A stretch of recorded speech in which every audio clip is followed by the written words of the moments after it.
നമുക്ക് വചനധ്യാനത്തിനായി നമ്മുടെ ചിന്തകളെ തിരുവഴുത്തിലേക്ക് കൊണ്ടുപോകാം.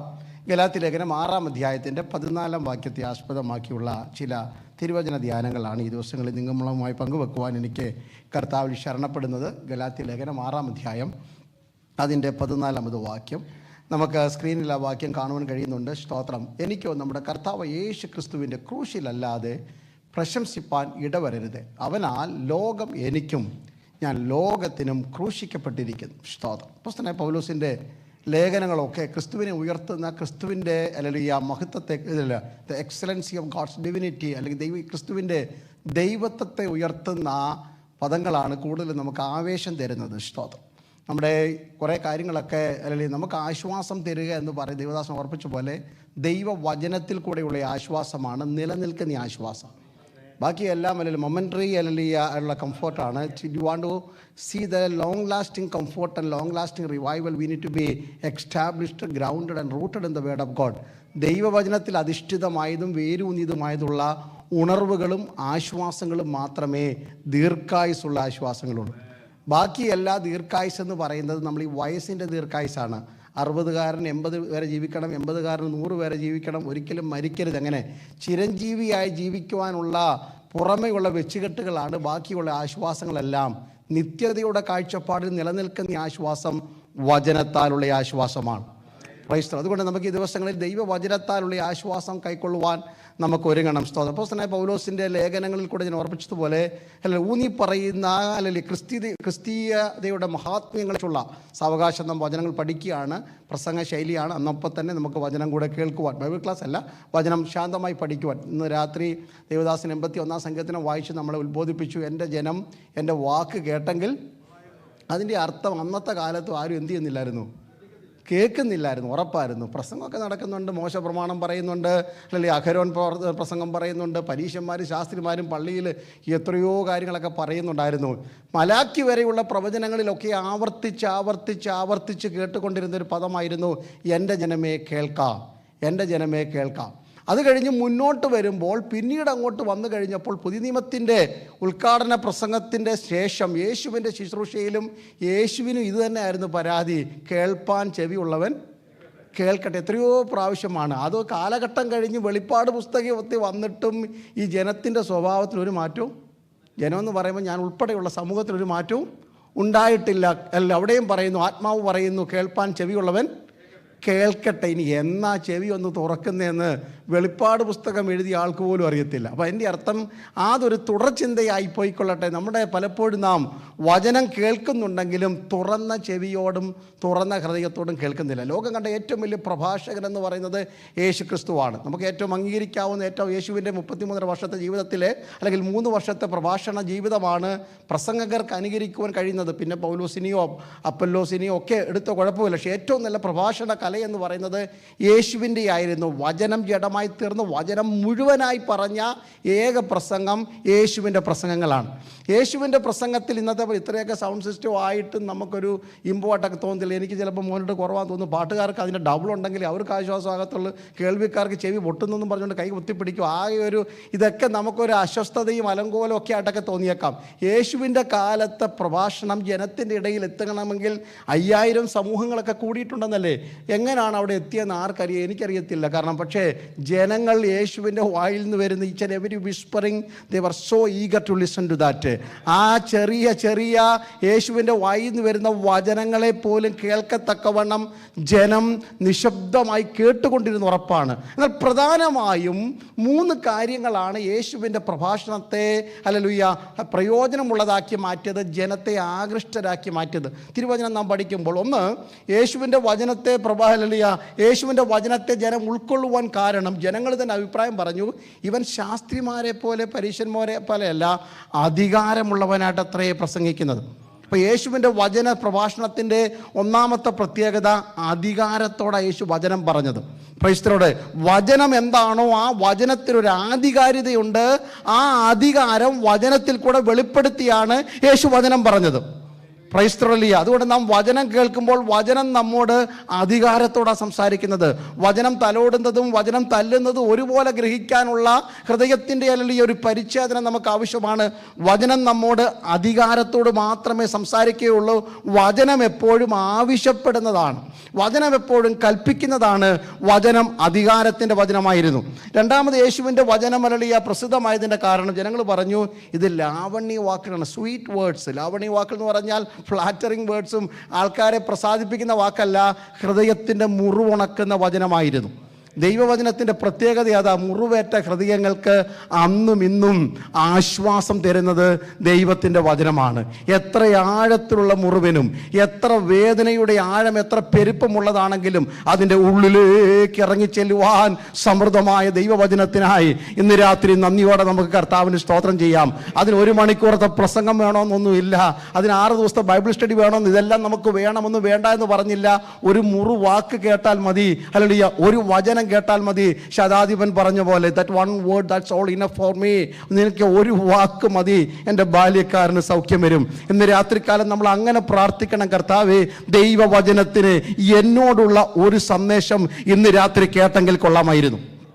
അത് ലാവണ്യ വാക്കുകളായിരുന്നു. 3 ഹല്ലേലൂയ യേശുവിൻ്റെ വാക്കിൻ്റെ മൂന്നാമത്തെ പ്രത്യേകത ഹല്ലേലൂയ, ശിഷ്യന്മാരുമെല്ലാം തടിച്ചുകൂടിയിരിക്കുന്ന സമൂഹത്തിൽ നമുക്കറിയാവുന്ന സംഭവമാണ്. ഗലീല തീരത്തിൻ്റെ അക്കരെ നടക്കുന്ന സംഭവമാണ്. ജനങ്ങളെല്ലാം യേശുവിൻ്റെ കൂടെയുണ്ട്. പക്ഷേ യേശുവിൻ്റെ പ്രസംഗത്തിൻ്റെ കാഠിന്യം കൂടിയപ്പോൾ അവൻ്റെ ശിഷ്യന്മാർ പലരും ഇടറിപ്പോയി. പുരുഷാരമെല്ലാം യേശുവിനെ വിട്ടു പോകുവാൻ തുടങ്ങിയപ്പോൾ യേശു ശിഷ്യരോട് പറഞ്ഞു, വേണേ നിങ്ങൾക്കും പോകാം, നിങ്ങൾക്കും എന്നെ വിട്ടു പോകാം. പത്രോസ് പതുക്കെ മുന്നോട്ട് വന്ന് പറഞ്ഞു, ഞങ്ങൾ എവിടെ പോകാനാ, നിത്യജീവൻ്റെ മൊഴികൾ നിന്റെ പക്കലുണ്ട്. അപ്പോൾ യേശുവിൻ്റെ പ്രഭാഷണത്തിൻ്റെ മൂന്നാമത്തെ വിശേഷത ഇത് നിത്യജീവൻ്റെ മൊഴികളായിരുന്നു. അപ്പോൾ ദൈവവചനത്തിൻ്റെ പ്രത്യേകത 1 അധികാരത്തിൻ്റെ വചനമാണ്. ദൈവവചനം ലാവണ്യ വാക്കുകളാണ്. ദൈവവചനം കല്ലറയ്ക്കപ്പുറത്ത് ചലിക്കുന്ന ഒരു ജീവിതത്തിന് നമ്മെ പ്രാപ്തരാക്കി മാറ്റുന്ന ജീവൻ്റെ വചനങ്ങളാണ്. അതുകൊണ്ട് ഇന്ന് രാത്രി ദൈവവചന കേൾവി നമ്മളെ നിത്യതയിൽ കൊണ്ടെത്തിക്കുന്ന, നിത്യതയുടെ വെളിച്ചത്തിലേക്ക് നയിക്കുന്നതായി മാറട്ടെ എന്ന് ഞാൻ ആത്മാവിൽ ആശിക്കുന്നു, പ്രാർത്ഥിക്കുന്നു. സ്തോത്രം.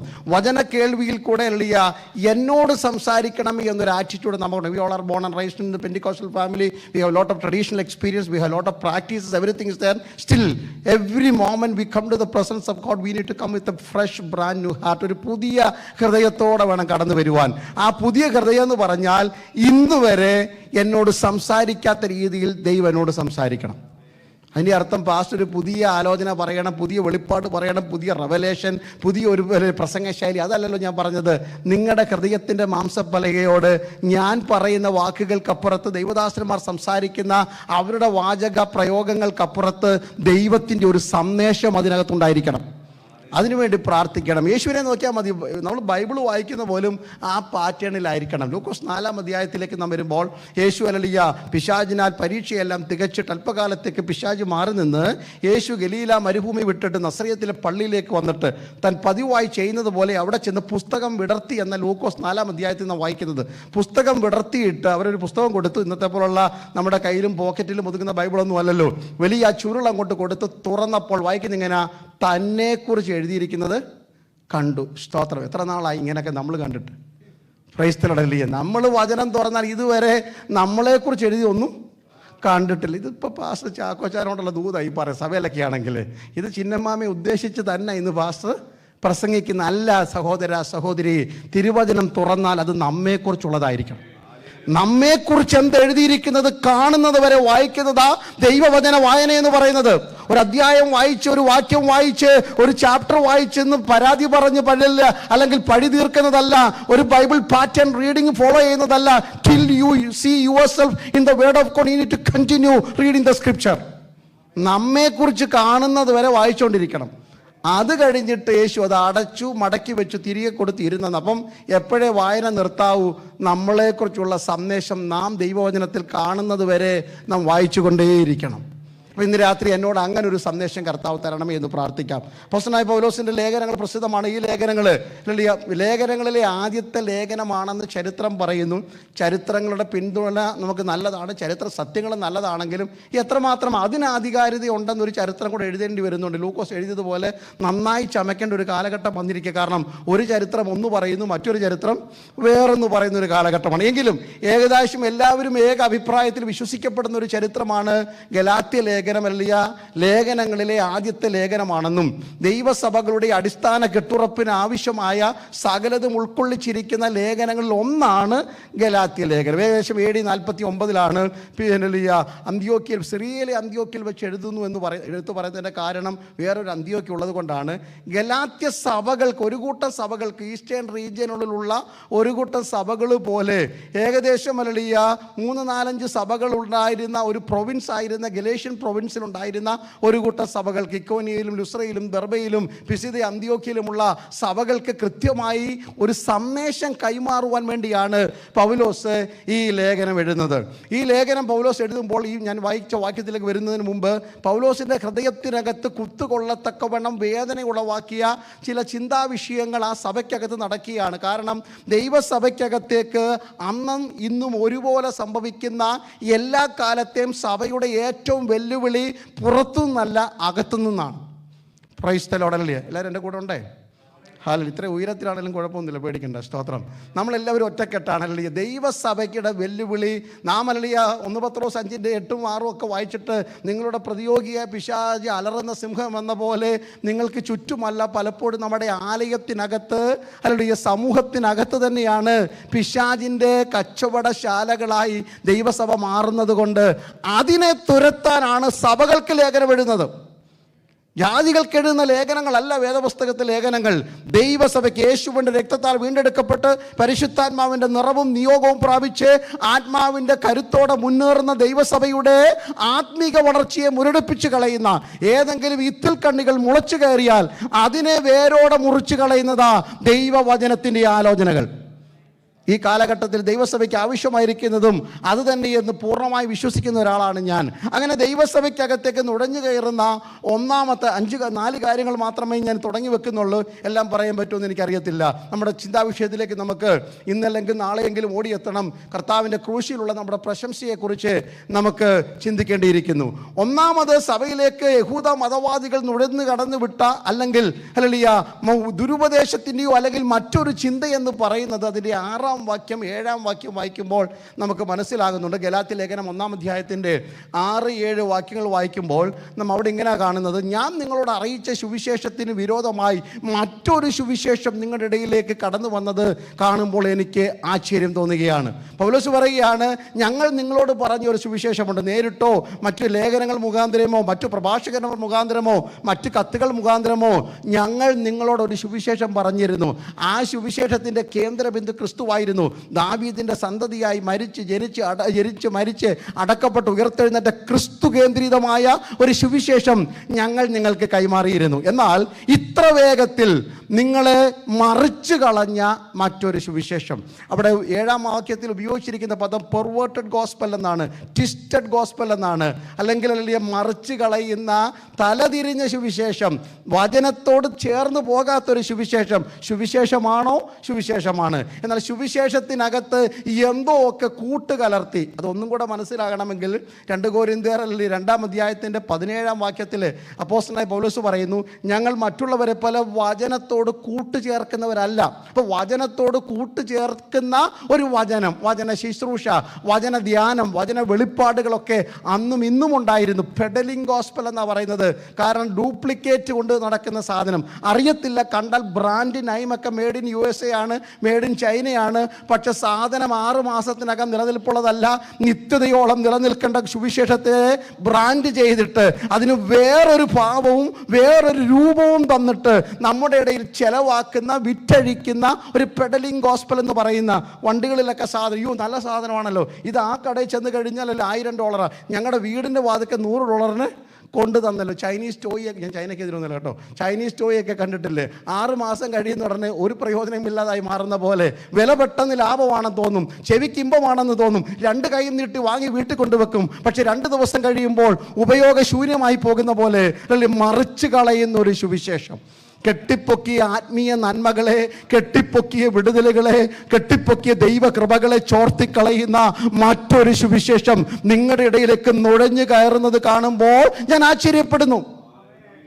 അന്ന് രാത്രികാലം എത്ര പേർക്ക് ആവേശമുണ്ട്, കർത്താവേ ഞങ്ങൾ അറിയിച്ചതിന് വിപരീതമായി ഞങ്ങളാകട്ടെ, സ്വർഗത്തിൽ നിന്നൊരു ദൂതനാകട്ടെ ഇറങ്ങി വന്ന് നിങ്ങളോട് മറ്റൊരു സുവിശേഷം പറഞ്ഞാൽ അവൻ ശപിക്കപ്പെട്ടവനാണെന്ന് ആദരമുയർത്തി ആത്മാവിൽ അപ്പോസ്തലനായ പൗലോസ് ഗലാത്യ സഭകളോട് വിളിച്ചു പറഞ്ഞതുപോലെ ഇന്ന് രാത്രി ധൈര്യത്തോടെ നമുക്കും ദൈവസഭകളോട് പറയാം, ഞങ്ങൾ വിശ്വസിച്ചിരിക്കുന്ന, ഞങ്ങൾ പ്രാപിച്ചിരിക്കുന്ന സ്വർഗീയ വെളിപ്പാടുകൾക്ക്, വചന വെളിപ്പാടുകൾക്ക് വിരോധമായി ഉയർന്നു പോകുന്ന സുവിശേഷത്തിന്റെ മറ്റൊരു സങ്കല്പത്തെ പിടിച്ചമർത്തുന്ന ആത്മാവിന്റെ കൃപ ഞങ്ങളുടെ മേൽ ഇറങ്ങിയെങ്കിൽ കൊള്ളാമായിരുന്നു.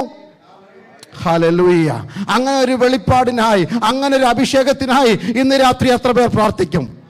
അങ്ങനെ ഒരു അഭിഷേകം എനിക്ക് വേണം ഈ കാലഘട്ടത്തിൽ. അല്ലെങ്കിൽ വിവേചന ആത്മാവ് കൊണ്ട് നിറയപ്പെട്ട് സത്യമേതാ മിഥ്യേതാ, കലഹിക്കുന്നതേതാ, കലർത്തുള്ളത് ഏതാണെന്ന് തിരിച്ചറിയുന്ന ഒരു വെളിപ്പാടിന് വേണ്ടി ദൈവമക്കൾ പ്രാർത്ഥിക്കേണ്ട കാലഘട്ടമാണ്. സ്തോത്രം.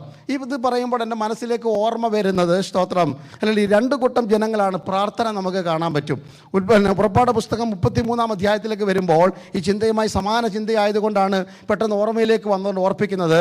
അല്ലെങ്കിൽ ഒരു കൂട്ടം ജനങ്ങൾ അവിടെ 6 ലക്ഷം കുടുംബങ്ങളെന്ന് വിളിച്ചോ.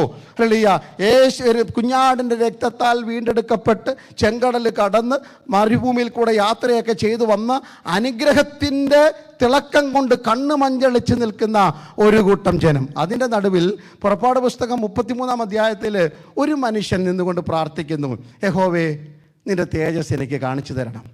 ഒരു കൂട്ടർക്ക് പ്രാർത്ഥനയും ഒരു കൂട്ടരുടെ ആഗ്രഹവും മുഴുവൻ മറ്റൊരു കാര്യമാണ്. മന്ന വേണം, വെള്ളം വേണം, കാടപ്പക്ഷി വേണം, കാലിലെ ചെരുപ്പ്, വസ്ത്രം, ഇതല്ലാതെ അവരുടെ വായിൽ നിന്ന് പുറത്തു വരികയില്ല. പക്ഷെ ഒരു മനുഷ്യൻ പറയുന്നു, ഇതൊന്നും എനിക്ക് വലിയ വിഷയമൊന്നുമല്ല, അത് കിട്ടിയാലും കിട്ടിയില്ലേലും I want to see the glory of the Lord. ഇതാണ് ഞാൻ പറഞ്ഞത്, മറ്റൊരു സുവിശേഷവും സത്യസുവിശേഷവും തമ്മിലുള്ള വ്യത്യാസം. മറ്റൊരു സുവിശേഷം മണ്ണിലെ വാഗ്ദാനങ്ങൾക്ക് മാത്രം ചെവി കൊടുക്കുമ്പോൾ സത്യസുവിശേഷം വിളിച്ചു പറയുന്നു, എനിക്ക് ദൈവത്തെ കാണണം, എനിക്ക് ദൈവത്തെ അറിയണം, എനിക്ക് ദൈവകൃപയെക്കുറിച്ച് അറിയണം, ദൈവ വിഷയമായി എനിക്ക് സമ്പന്നനാകണം. ആത്മീയ പാപ്പരത്വം ആത്മീയ സഭാ സമൂഹത്തിൽ പടർന്നു പന്തലിക്കുമ്പോൾ അതിൻ്റെ നടുവിൽ നിന്നുകൊണ്ട് ആത്മവിഷയമായി ദൈവവിഷയമായി സമ്പന്നരാകുന്ന ഒരു സമൂഹത്തെ വാർത്തെടുക്കേണ്ട ദൗത്യം ദൈവസഭകൾക്കുണ്ട് എന്ന സത്യം മറന്നു പോകല്ലേ. വർഷത്തിലൊരിക്കലുള്ള കൂടിവരവ് കൊണ്ടും ഒരു കൂട്ടായ്മ കൊണ്ടും അവസാനിക്കാതെ ആണ്ടുകളും ദിവസങ്ങളും കർത്താവിൻ്റെ വരവോളം നീണ്ടു നിൽക്കുന്ന സുവിശേഷത്തിൻ്റെ വ്യാപ്തിക്ക് വേണ്ടിയുള്ള അത്യധ്വാനങ്ങൾ സഭ ഈ കാലഘട്ടത്തിൽ മുന്നിൽ നിന്ന് പ്രവർത്തിക്കേണ്ട സമയങ്ങളാണ്. Praise the Lord, hallelujah. Not only just activities and functions we are going to happen in the church, we need to come forward and step forward to proclaim the high praise of the Lord by, hallelujah, declaring God's word in its original power and purity. ദൈവത്തിൻ്റെ വചനം അതിൻ്റെ മാറ്റോട് കൂടി സത്യത്തോടു കൂടി കലർപ്പില്ലാതെ സഭകളിൽ പഠിപ്പിക്കേണ്ട കാലഘട്ടമാണ്. കാരണം വളർന്നു വരുന്ന തലമുറയ്ക്ക് അറിയത്തില്ല പിതാക്കന്മാർ അടിയുറച്ച് വിശ്വസിച്ചിരുന്ന വചനത്തിൻ്റെ മൂല്യം ഏതാണെന്ന്. മൂല്യം നഷ്ടപ്പെട്ടു പോയി. അല്ലെങ്കിൽ വിലയുണ്ട്, പക്ഷെ നാം ഉദ്ദേശിക്കുന്ന ദൈവമിട്ട മൂല്യമില്ല. മനുഷ്യന്റെ സ്വപ്നത്തിലൊത്തവണ്ണ അവിടെ നിന്നുകൊണ്ടാണ് മോശ പറഞ്ഞത്. 3 കാര്യങ്ങളാണ് പറയുന്നത്. 1, പുറപ്പാട് പുസ്തകം 33:12, നിന്റെ വഴി എന്നെ അറിയിക്കണം. ഹല്ലേലൂയ. 103-ാം സങ്കീർത്തനത്തിൻ്റെ 7-ാം വാക്യത്തിൽ അല്ലെങ്കിൽ അതിന് മറുപടി നാം കാണുന്നുണ്ട്, യഹോവ തൻ്റെ പ്രവൃത്തികളെ ഇസ്രായേൽ മക്കളെയും തൻ്റെ വഴിയെ മോശയും. അപ്പോൾ ഇസ്രായേൽ മക്കൾക്ക് എന്ത് മതിയായിരുന്നു? പ്രവൃത്തി മതിയായിരുന്നു. Always they were looking for the work of the Lord, miracles after miracle. അടുത്ത ക്രൂസൈഡ് ഇവിടെ ഉണ്ട്. ഇപ്പോൾ ഇവിടെ മിറക്കിൾ ക്രൂസൈഡ് ആയിരുന്നെങ്കിൽ ഓഡിറ്റോറിയം ഇതൊന്നും പോരായിരുന്നു. ഷിബു തോമസ് വരുന്നതെന്ന് അറിഞ്ഞപ്പോഴേ അറിയാമല്ല ഇവിടെ ഒരു മിറക്കിൾ നടക്കാനൊന്നും. പക്ഷെ വചനത്തിൽ കൂടെ എന്തെങ്കിലും ഒരു വ്യത്യാസം ഉണ്ടെങ്കിൽ മാത്രമേ എനിക്ക് നിങ്ങൾക്കും പ്രയോജനമുള്ളൂ. ഹല്ലേലൂയ. ഇസ്രായേൽ ജനത്തിന് മിറക്കിൾ മതി. പ്രവൃത്തി വേണ്ടവർക്ക് ദൈവം പ്രവൃത്തി കൊടുക്കും. അപ്പോൾ ഒരു ക്രൂസൈഡ് കഴിയുമ്പോൾ അടുത്ത ക്രൂസൈഡ്, അടുത്ത മിറക്കിൾ ക്രൂസൈഡ്, അടുത്ത റിവൈവൽ, ഇങ്ങനെ ഓടിക്കൊണ്ടിരിക്കുക. ഒരു കാലത്തും അവസാനിക്കാത്ത ഓട്ടമാണ്. ചക്രശാസം വിട്ടുകൊണ്ട് ജനം ഓടുകയാണ്. തിരുവല്ലായില കഴിയുമ്പോൾ കോട്ടയത്ത് കഴിയുമ്പോൾ കുമ്പനാട് കഴിയുമ്പോൾ മുളക്കഴ കഴിയുമ്പോൾ പുനലൂർ കഴിയുമ്പോൾ കൊട്ടാരക്കര, പിന്നെ തിരുവനന്തപുരം, ബാക്കി സ്റ്റേറ്റിൻ്റെ ജില്ലയൊക്കെ നിങ്ങൾ പറഞ്ഞോ. കാരണം ഒരിക്കലും അന്തമില്ലാത്ത ഓട്ടമാണ്. എന്തിനാ? പ്രവൃത്തി കാണാൻ വേണ്ടി. പക്ഷേ മോശ പറയുക, എനിക്ക് നിൻ്റെ വഴി അറിയേണ്ടത്. ഞാൻ കെട്ടിപ്പൊക്കെ വഴി ശരിയാണോ ഇല്ലയോ എന്ന് എനിക്ക് ഇന്ന് രാത്രി അറിയണം. ഞാൻ പറഞ്ഞത് ശരിയാണോ, ഞാൻ നടന്നത് ശരിയാണോ, ഞാൻ നോക്കിയത് ശരിയാണോ, ഞാൻ ചെയ്തത് ശരിയാണോ, എൻ്റെ സ്വപ്നമാണോ വലുത്, അതോ അങ്ങയുടെ സ്വപ്നത്തിനൊത്തവണ്ണം ഞാൻ വന്നിട്ടുണ്ടോ? കാരണം മോശയ്ക്ക് അറിയാം, ഞാനും നിങ്ങളും അറിയണം, എൻ്റെ വഴികളേക്കാൾ വലിയ വഴിയും എൻ്റെ വിചാരങ്ങളെക്കാൾ വലിയ വിചാരമുള്ളൊരു ദൈവത്തെ ഇന്ന് രാത്രി ഞാൻ സേവിക്കുമ്പോൾ എൻ്റെ തലമുറയെക്കുറിച്ചോ എൻ്റെ കുടുംബത്തെക്കുറിച്ചോ ഞാനല്ല പദ്ധതി ഒരുക്കേണ്ടത്, അത് ദൈവമാണ് പദ്ധതി ഒരുക്കേണ്ടത്. ഹല്ലേലൂയ. ഇന്ന് രാത്രികാലം നമ്മുടെ ജീവിതയാത്രയിൽ നമ്മുടെ ഭാവി കെട്ടിപ്പടുക്കുവാൻ വേണ്ടി ദൈവത്തിന് നാം അവസരം കൊടുക്കണം. നമ്മുടെ പല പ്ലാനെല്ലാം എഴുതി ഒപ്പിട്ടിട്ട് അതിൻ്റെ അടിയിൽ സൈൻ വെക്കുന്ന കർത്താവിനെ അല്ല നമുക്ക് വേണ്ടത്. വെള്ള പേപ്പർ അങ്ങോട്ട് കൈ കൊടുത്താട്ട്, കർത്താവേ റൈറ്റ് എവറിത്തിങ് അബൌട്ട് മീ, എൻ്റെ കുഞ്ഞിനെ കുറിച്ച് ഇതിനകത്തൊന്ന് എഴുതണമേ, എൻ്റെ കുടുംബത്തെക്കുറിച്ചുള്ള ദൈവത്തിൻ്റെ പദ്ധതി എന്താ, എൻ്റെ കുഞ്ഞുങ്ങളെക്കുറിച്ചുള്ള ദൈവാലോചന എന്താ. എത്ര നാളായി അങ്ങനെ ചോദിച്ചിട്ട്? ഞങ്ങൾക്ക് ഇങ്ങനെ ഒരു വിഷയമുണ്ട്, അതിനൊരു അപ്രൂവൽ അല്ല നമുക്ക് വേണ്ടത്, ദൈവത്തിൻ്റെ അംഗീകാരമുള്ള ആലോചന എൻ്റെ കുടുംബത്തിൽ നടക്കണം. ഹല്ലേലൂയ. അല്ലാത്തതൊക്കെ മറ്റൊരു സുവിശേഷമാണ്. ദൈവാലോചന ഇല്ലാത്തതും ദൈവത്തിൻ്റെ വഴിയില്ലാത്തതും. രണ്ട് മോശ പറഞ്ഞത്, നിൻ്റെ സാന്നിധ്യം ഇല്ലെങ്കിൽ, അറിയാവുന്ന കാര്യങ്ങളല്ലേ, നമുക്കറിയാവുന്ന, ഒരുമിച്ച് ചിന്തിക്കാം. നിൻ്റെ സാന്നിധ്യം ഇല്ലെങ്കിൽ എന്നെ എങ്ങോട്ടും അയക്കരുത്. ഇതില്ലാത്തത് മറ്റൊരു സുവിശേഷമാണ്. ദൈവ സാന്നിധ്യം ഇല്ലാത്തത് മറ്റൊരു സുവിശേഷമാണ്. രണ്ടുപേര് കൂടുന്നിടത്ത് ദൈവ സാന്നിധ്യം ഇല്ലെങ്കിൽ അവിടെ ആരൊക്കെ പ്രസംഗിച്ചാലും അത് മറ്റൊരു സുവിശേഷമാണ്. ഹല്ലേലൂയ. ദൈവകൃപ ഇല്ലാത്തിടത്ത്, ദൈവത്തിൻ്റെ ആലോചന ഇല്ലാത്തിടത്ത്, ദൈവമഹത്വം ഇറങ്ങാത്തിടത്ത്, ദൈവ ഹല്ലേലൂയ പദ്ധതികൾ ഇല്ലാത്തിടത്ത് ഞാൻ എന്തെല്ലാം കാട്ടിക്കൂട്ടിയാലും അതൊരു മറ്റൊരു സുവിശേഷമാണ്. അവിടെ വേണ്ടത് ദൈവ സാന്നിധ്യം ഉണ്ടോണെന്ന് തിറക്കണം. അല്ലെങ്കിൽ ഇന്ന് രാത്രികാലം കർത്താവേ, മോശ പറഞ്ഞതുപോലെ നിന്റെ സാന്നിധ്യം ഇല്ലാത്തിടത്ത് എന്നെ അയക്കരുത്. നിന്റെ സാന്നിധ്യം ഇല്ലാത്ത കാര്യം തീരുമാനിക്കുവാൻ എന്നെ സമ്മതിക്കരുത്. അത് സഭയാണേലും സംഘടനയാണേലും കുടുംബമാണേലും വ്യക്തിയാണെങ്കിലും ദൈവ സാന്നിധ്യം വെളിപ്പെടുത്താത്തിടത്ത് ഞങ്ങളെ കൊണ്ടുപോകരുത്. പിന്നെ പെന്തിക്കോസ്തുകാർക്കൊരു സുപരിചിതമായൊരു വാക്യമുണ്ട്. അതായത് മത്തായി 18-20 വാക്യമായി, എല്ലാ പ്രാർത്ഥനയ്ക്കും ആൾ കുറഞ്ഞാൽ പ്രാർത്ഥിക്കുന്ന ഒരു പ്രാർത്ഥനയാണ്. ഏതാ പ്രാർത്ഥന പറഞ്ഞാട്ടെ? 2-3 പേർ എൻ്റെ നാമത്തിൽ കൂടി വരുന്നിടത്ത് നമുക്കൊരാശ്വാസം. ആരും വന്നില്ലെങ്കിലും ഞാൻ വന്നല്ലോ, അപ്പോൾ അതിൻ്റെ കൂട്ടത്തിൽ ആരുണ്ട്? ശരിയാണെങ്കിലും ഇന്ന് സമയം കിട്ടുമ്പോൾ മത്തായി 18 ഒന്ന് വായിക്കണം, ഏത് കോണ്ടസ്റ്റിലാണ് അത് പറഞ്ഞതെന്ന്. ഹല്ലേലൂയ. നിങ്ങളോട് ഒരു വഴക്കുണ്ടാക്കി കഴിഞ്ഞാൽ അവനോട് എന്ന് നിരപ്പാക്കാൻ നോക്കണം. അവൻ കൂട്ടാക്കിയില്ലെങ്കിൽ വേറെ ആളെ കൂടെ കൊണ്ടുപോകണം. അവനും സമ്മതിച്ചില്ലെങ്കിൽ സഭയായിട്ട് പോകണം. അങ്ങനെ സഭ എടുക്കുന്നൊരു തീരുമാനം എൻ്റെ നാമത്തിലാണെങ്കിൽ അതിന് ആരുമുണ്ട്? ഞാൻ. ഇനിയും മറ്റൊരു സുവിശേഷക്കാർ പറയും, നിങ്ങൾ ഭൂമി കെട്ടുന്നതൊക്കെ, അതിന് മേലുള്ള വാക്യമാണ്, നിങ്ങൾ ഭൂമി കെട്ടുന്നതൊക്കെ സ്വർഗത്തിലും കെട്ടും, ഭൂമിയിൽ അഴിക്കുന്നത് ദൈവമക്കളെ. ഇവൻ്റെ വിഷയത്തിനകത്ത് സഭയെടുത്ത തീരുമാനം വചനപ്രകാരമാണെങ്കിൽ അതിന് ഞാൻ അഴിക്കാനും കെട്ടാനുണ്ടെന്നാണ് പറഞ്ഞത്. അല്ലാതെ വഴിയെ പോകുന്നതിനെ പിടിച്ച് കെട്ടുന്നിടത്ത് സ്വർഗം കെട്ടുമെന്നും വഴിയെ പോകുന്ന അഴിക്കുന്നിടത്ത് ബന്ധനം ഇറക്കുന്നിടത്തൊക്കെ ഞാൻ ഇറക്കുമെന്നല്ല സ്വർഗം പറഞ്ഞത്. ദൈവസഭ എടുക്കുന്ന ഒരു തീരുമാനം ദൈവവചന പ്രകാരമാണെങ്കിൽ അതിന് ഞാൻ കൂട്ടുണ്ടെന്നാണ് ദൈവം പറഞ്ഞത്. അല്ലല്ലേ, നാം കൂടി വരുന്നത് അല്ലല്ല ദൈവ വിഷയമായി ക്ഷമിക്കാൻ കൂടി വരുന്നിടത്ത് ഞാൻ ഉണ്ടെന്നല്ലേ അതിൻ്റെ അർത്ഥം? മനുവായി പോയല്ലോ. ഇനി വീട്ടിൽ ചെന്നിരുന്ന് രാത്രി ഉറങ്ങുന്നതിന് മുമ്പ് മത്തായി 18-1-20 വായിച്ചു നോക്കൂ. സഭ കൂടി ഒരുവൻ്റെ വിഷയത്തിനകത്ത് അവനോട് പൊറുക്കാനും ക്ഷമിക്കുവാനും തീരുമാനം എടുക്കുന്നിടത്ത് ആരുണ്ട്? ഞാനുണ്ട്. ഇന്ന് രാത്രികാലം ദൈവമക്കളെ, മറ്റൊരു സുവിശേഷം നമ്മുടെ ഇടയിലേക്ക് നുഴഞ്ഞു കയറിയിട്ട് നമ്മളല്ലാതാക്കി മാറ്റുമ്പോൾ ഇന്ന് രാത്രികാലം ദൈവവചനത്തിൻ്റെ സത്യപ്രമാണത്തിലേക്ക് നമ്മൾ മടങ്ങി വരണം. നിന്റെ സാന്നിധ്യം ഇല്ലാത്തിടത്ത് എന്നെ കൊണ്ടുപോകരുത് എന്ന് പ്രാർത്ഥിക്കുന്ന മോശമാർ ദൈവസഭയിൽ എഴുന്നേൽക്കട്ടെ. ദൈവ സാന്നിധ്യം ഇല്ലാത്ത തീരുമാനിക്കുവാൻ, ദൈവ സാന്നിധ്യം ഇല്ലാത്തത് പറയുവാൻ, ദൈവ സാന്നിധ്യം ഇല്ലാത്തത് എഴുതുവാൻ, ദൈവ സാന്നിധ്യം ഇല്ലാത്തടത്ത് പോകുവാൻ ഞങ്ങളെ അനുവദിക്കരുത്. അല്ലാത്തതെല്ലാം മറ്റൊരു സുവിശേഷമാണ്. ഹല്ലേലൂയ. ദൈവസഭയ്ക്കകത്ത് നുഴഞ്ഞു കയറിയിരിക്കുന്ന ഈ മറ്റൊരു സുവിശേഷത്തെ വിവേചിക്കുന്ന കാലഘട്ടത്തിന്റെ പ്രവാചകന്മാരായി വിശ്വാസ സമൂഹം മാറട്ടെ. Praise the Lord. എവിടെന്നെങ്കിലും വരുന്ന പ്രവാചകൻ അരിയാട്ടുന്ന പോലെ തലയാട്ടുന്നതല്ല പ്രവചനം. ദൈവസഭയ്ക്കകത്തു നിന്ന് ദൈവമക്കൾ എഴുന്നേറ്റിട്ട് വചനത്താൽ വിവേചിക്കുന്ന ദൈവമക്കൾ സഭയ്ക്കകത്ത് എഴുന്നേൽക്കണം. അതിനുള്ള പ്രാർത്ഥനകളാകട്ടെ, അതിനുള്ള ഉപവാസങ്ങളാകട്ടെ, അതിനുള്ള ശുശ്രൂഷകളാകട്ടെ, അതിനുള്ള നടത്തിപ്പുകളാകട്ടെ. ഈ കാലഘട്ടത്തിൽ ഇനിയും വേണ്ടത് അതിൽ കുറഞ്ഞതല്ല മറ്റൊരു സുവിശേഷമാണ്. Hallelujah, hallelujah. അതിൻ്റെ അർത്ഥം സൗഖ്യം വേണ്ടാന്നോ, വിടുതൽ വേണ്ടാന്നോ, നന്മ വേണ്ടാന്നോ അല്ല. ഞാൻ ചോദിക്കട്ടെ ആത്മാർത്ഥം, ഇന്ന് രാവിലെ എനിക്ക് ശ്വാസം വേണമെന്ന് എത്ര പേര് പ്രാർത്ഥിച്ചു? ആരും പ്രാർത്ഥിച്ചില്ലല്ലോ. ചോദിക്കാതെ ജീവിക്കാനുള്ള ശ്വാസം തന്നെങ്കിൽ ഹല്ലേലൂയ, ജീവനുള്ളതൊക്കെയും യഹോവയെ സ്തുതിച്ചാട്ട് ബാക്കിയെല്ലാം തമ്പുരാൻ തന്നോളും. ഹല്ലേലൂയ. പ്രാർത്ഥിച്ചു വാങ്ങിയെന്ന് പറയുന്നതിനേക്കാൾ കൂടുതൽ ചോദിക്കാതെ ലഭിച്ച നന്മകളുടെ എണ്ണമാണ് വലുതെങ്കിൽ ഇന്ന് രാത്രികാലം അതിന് ദൈവത്തിന് നന്ദി പറയുവാൻ തയ്യാറാകണം. Praise the Lord. കുഞ്ഞുങ്ങളെക്കുറിച്ചുള്ള ആശങ്കകളൊക്കെ വലിച്ച്, ഞാൻ 3 മക്കളുടെ അപ്പനാണ്, കുഞ്ഞുങ്ങളെക്കുറിച്ചുള്ള ആശങ്കകളൊക്കെ വലിച്ച് നമുക്ക് പുറകോട്ടെറിയാം. Price the Lord. എന്താ തെളിവ് പാസ്റ്റർ? ടെൻഷനാണ് എല്ലാവർക്കും. പിള്ളേരെ ഓർത്തങ്ങ് ഭയങ്കര ടെൻഷനാണ്. Just an answer. അല്ലെങ്കിൽ ഇത്രയേ ഉള്ളല്ലോ, ഒരു മാർക്ക് അങ്ങോട്ട് കുറഞ്ഞ ഉടനെ അങ്ങ് ടെൻഷനാണ്. ഞാൻ സഭയെ കഴിഞ്ഞ ദിവസം പറഞ്ഞു, എല്ലാവരും അവരുടെ SLC ബുക്ക് എടുത്തൊന്ന് പരിശോധിച്ചിട്ട് കുഞ്ഞുങ്ങളെ ഒന്ന് വഴക്ക് പറയാൻ പറഞ്ഞു. പിന്നെ മേലാ നിങ്ങൾക്ക് കുഞ്ഞുങ്ങളെ വഴക്ക് പറയാൻ തോന്നത്തില്ല. നമ്മളോടും പറഞ്ഞു മൊത്തത്തിൽ പിള്ളേരെപ്പോഴും മാർക്ക് കുറഞ്ഞെന്ന് തോന്നുമ്പോൾ just go and take your SLC book അവിടെ നോക്കിയാട്ടെ എത്ര മാർക്കൊക്കെ ഉണ്ട്. നല്ല മാർക്ക് കിട്ടിയവർക്കായി സ്തോത്രം. എന്നിട്ട് ഇതുവരെ ദൈവം കൊണ്ടുവന്നല്ലോ. ഇത്രയും മണ്ടന്മാരായ നമ്മെ ഇതുവരെ നടത്തിയൊരു ദൈവം ഉണ്ടെങ്കിൽ ആ ദൈവത്തിന് ഇനിയും തെറ്റ് പറ്റത്തില്ലെന്ന് വിശ്വസിക്കാനുള്ള ഒരു വലിയ സുബോധം കൂടെ ഇന്ന് രാത്രി പ്രാപിക്കണം. The same God sustained us throughout our lifetime is absolutely able to sustain our generation in their lifetime. നമ്മുടെ തലമുറയിൽ നമ്മെ നടത്തിയ ഒരു ദൈവത്തെ നിങ്ങൾക്കറിയാമെങ്കിൽ അവരുടെ തലമുറയിൽ അവരെ നടത്തുന്ന ഒരു ദൈവമുണ്ടെന്ന് ഉറച്ചു വിശ്വസിക്കുക.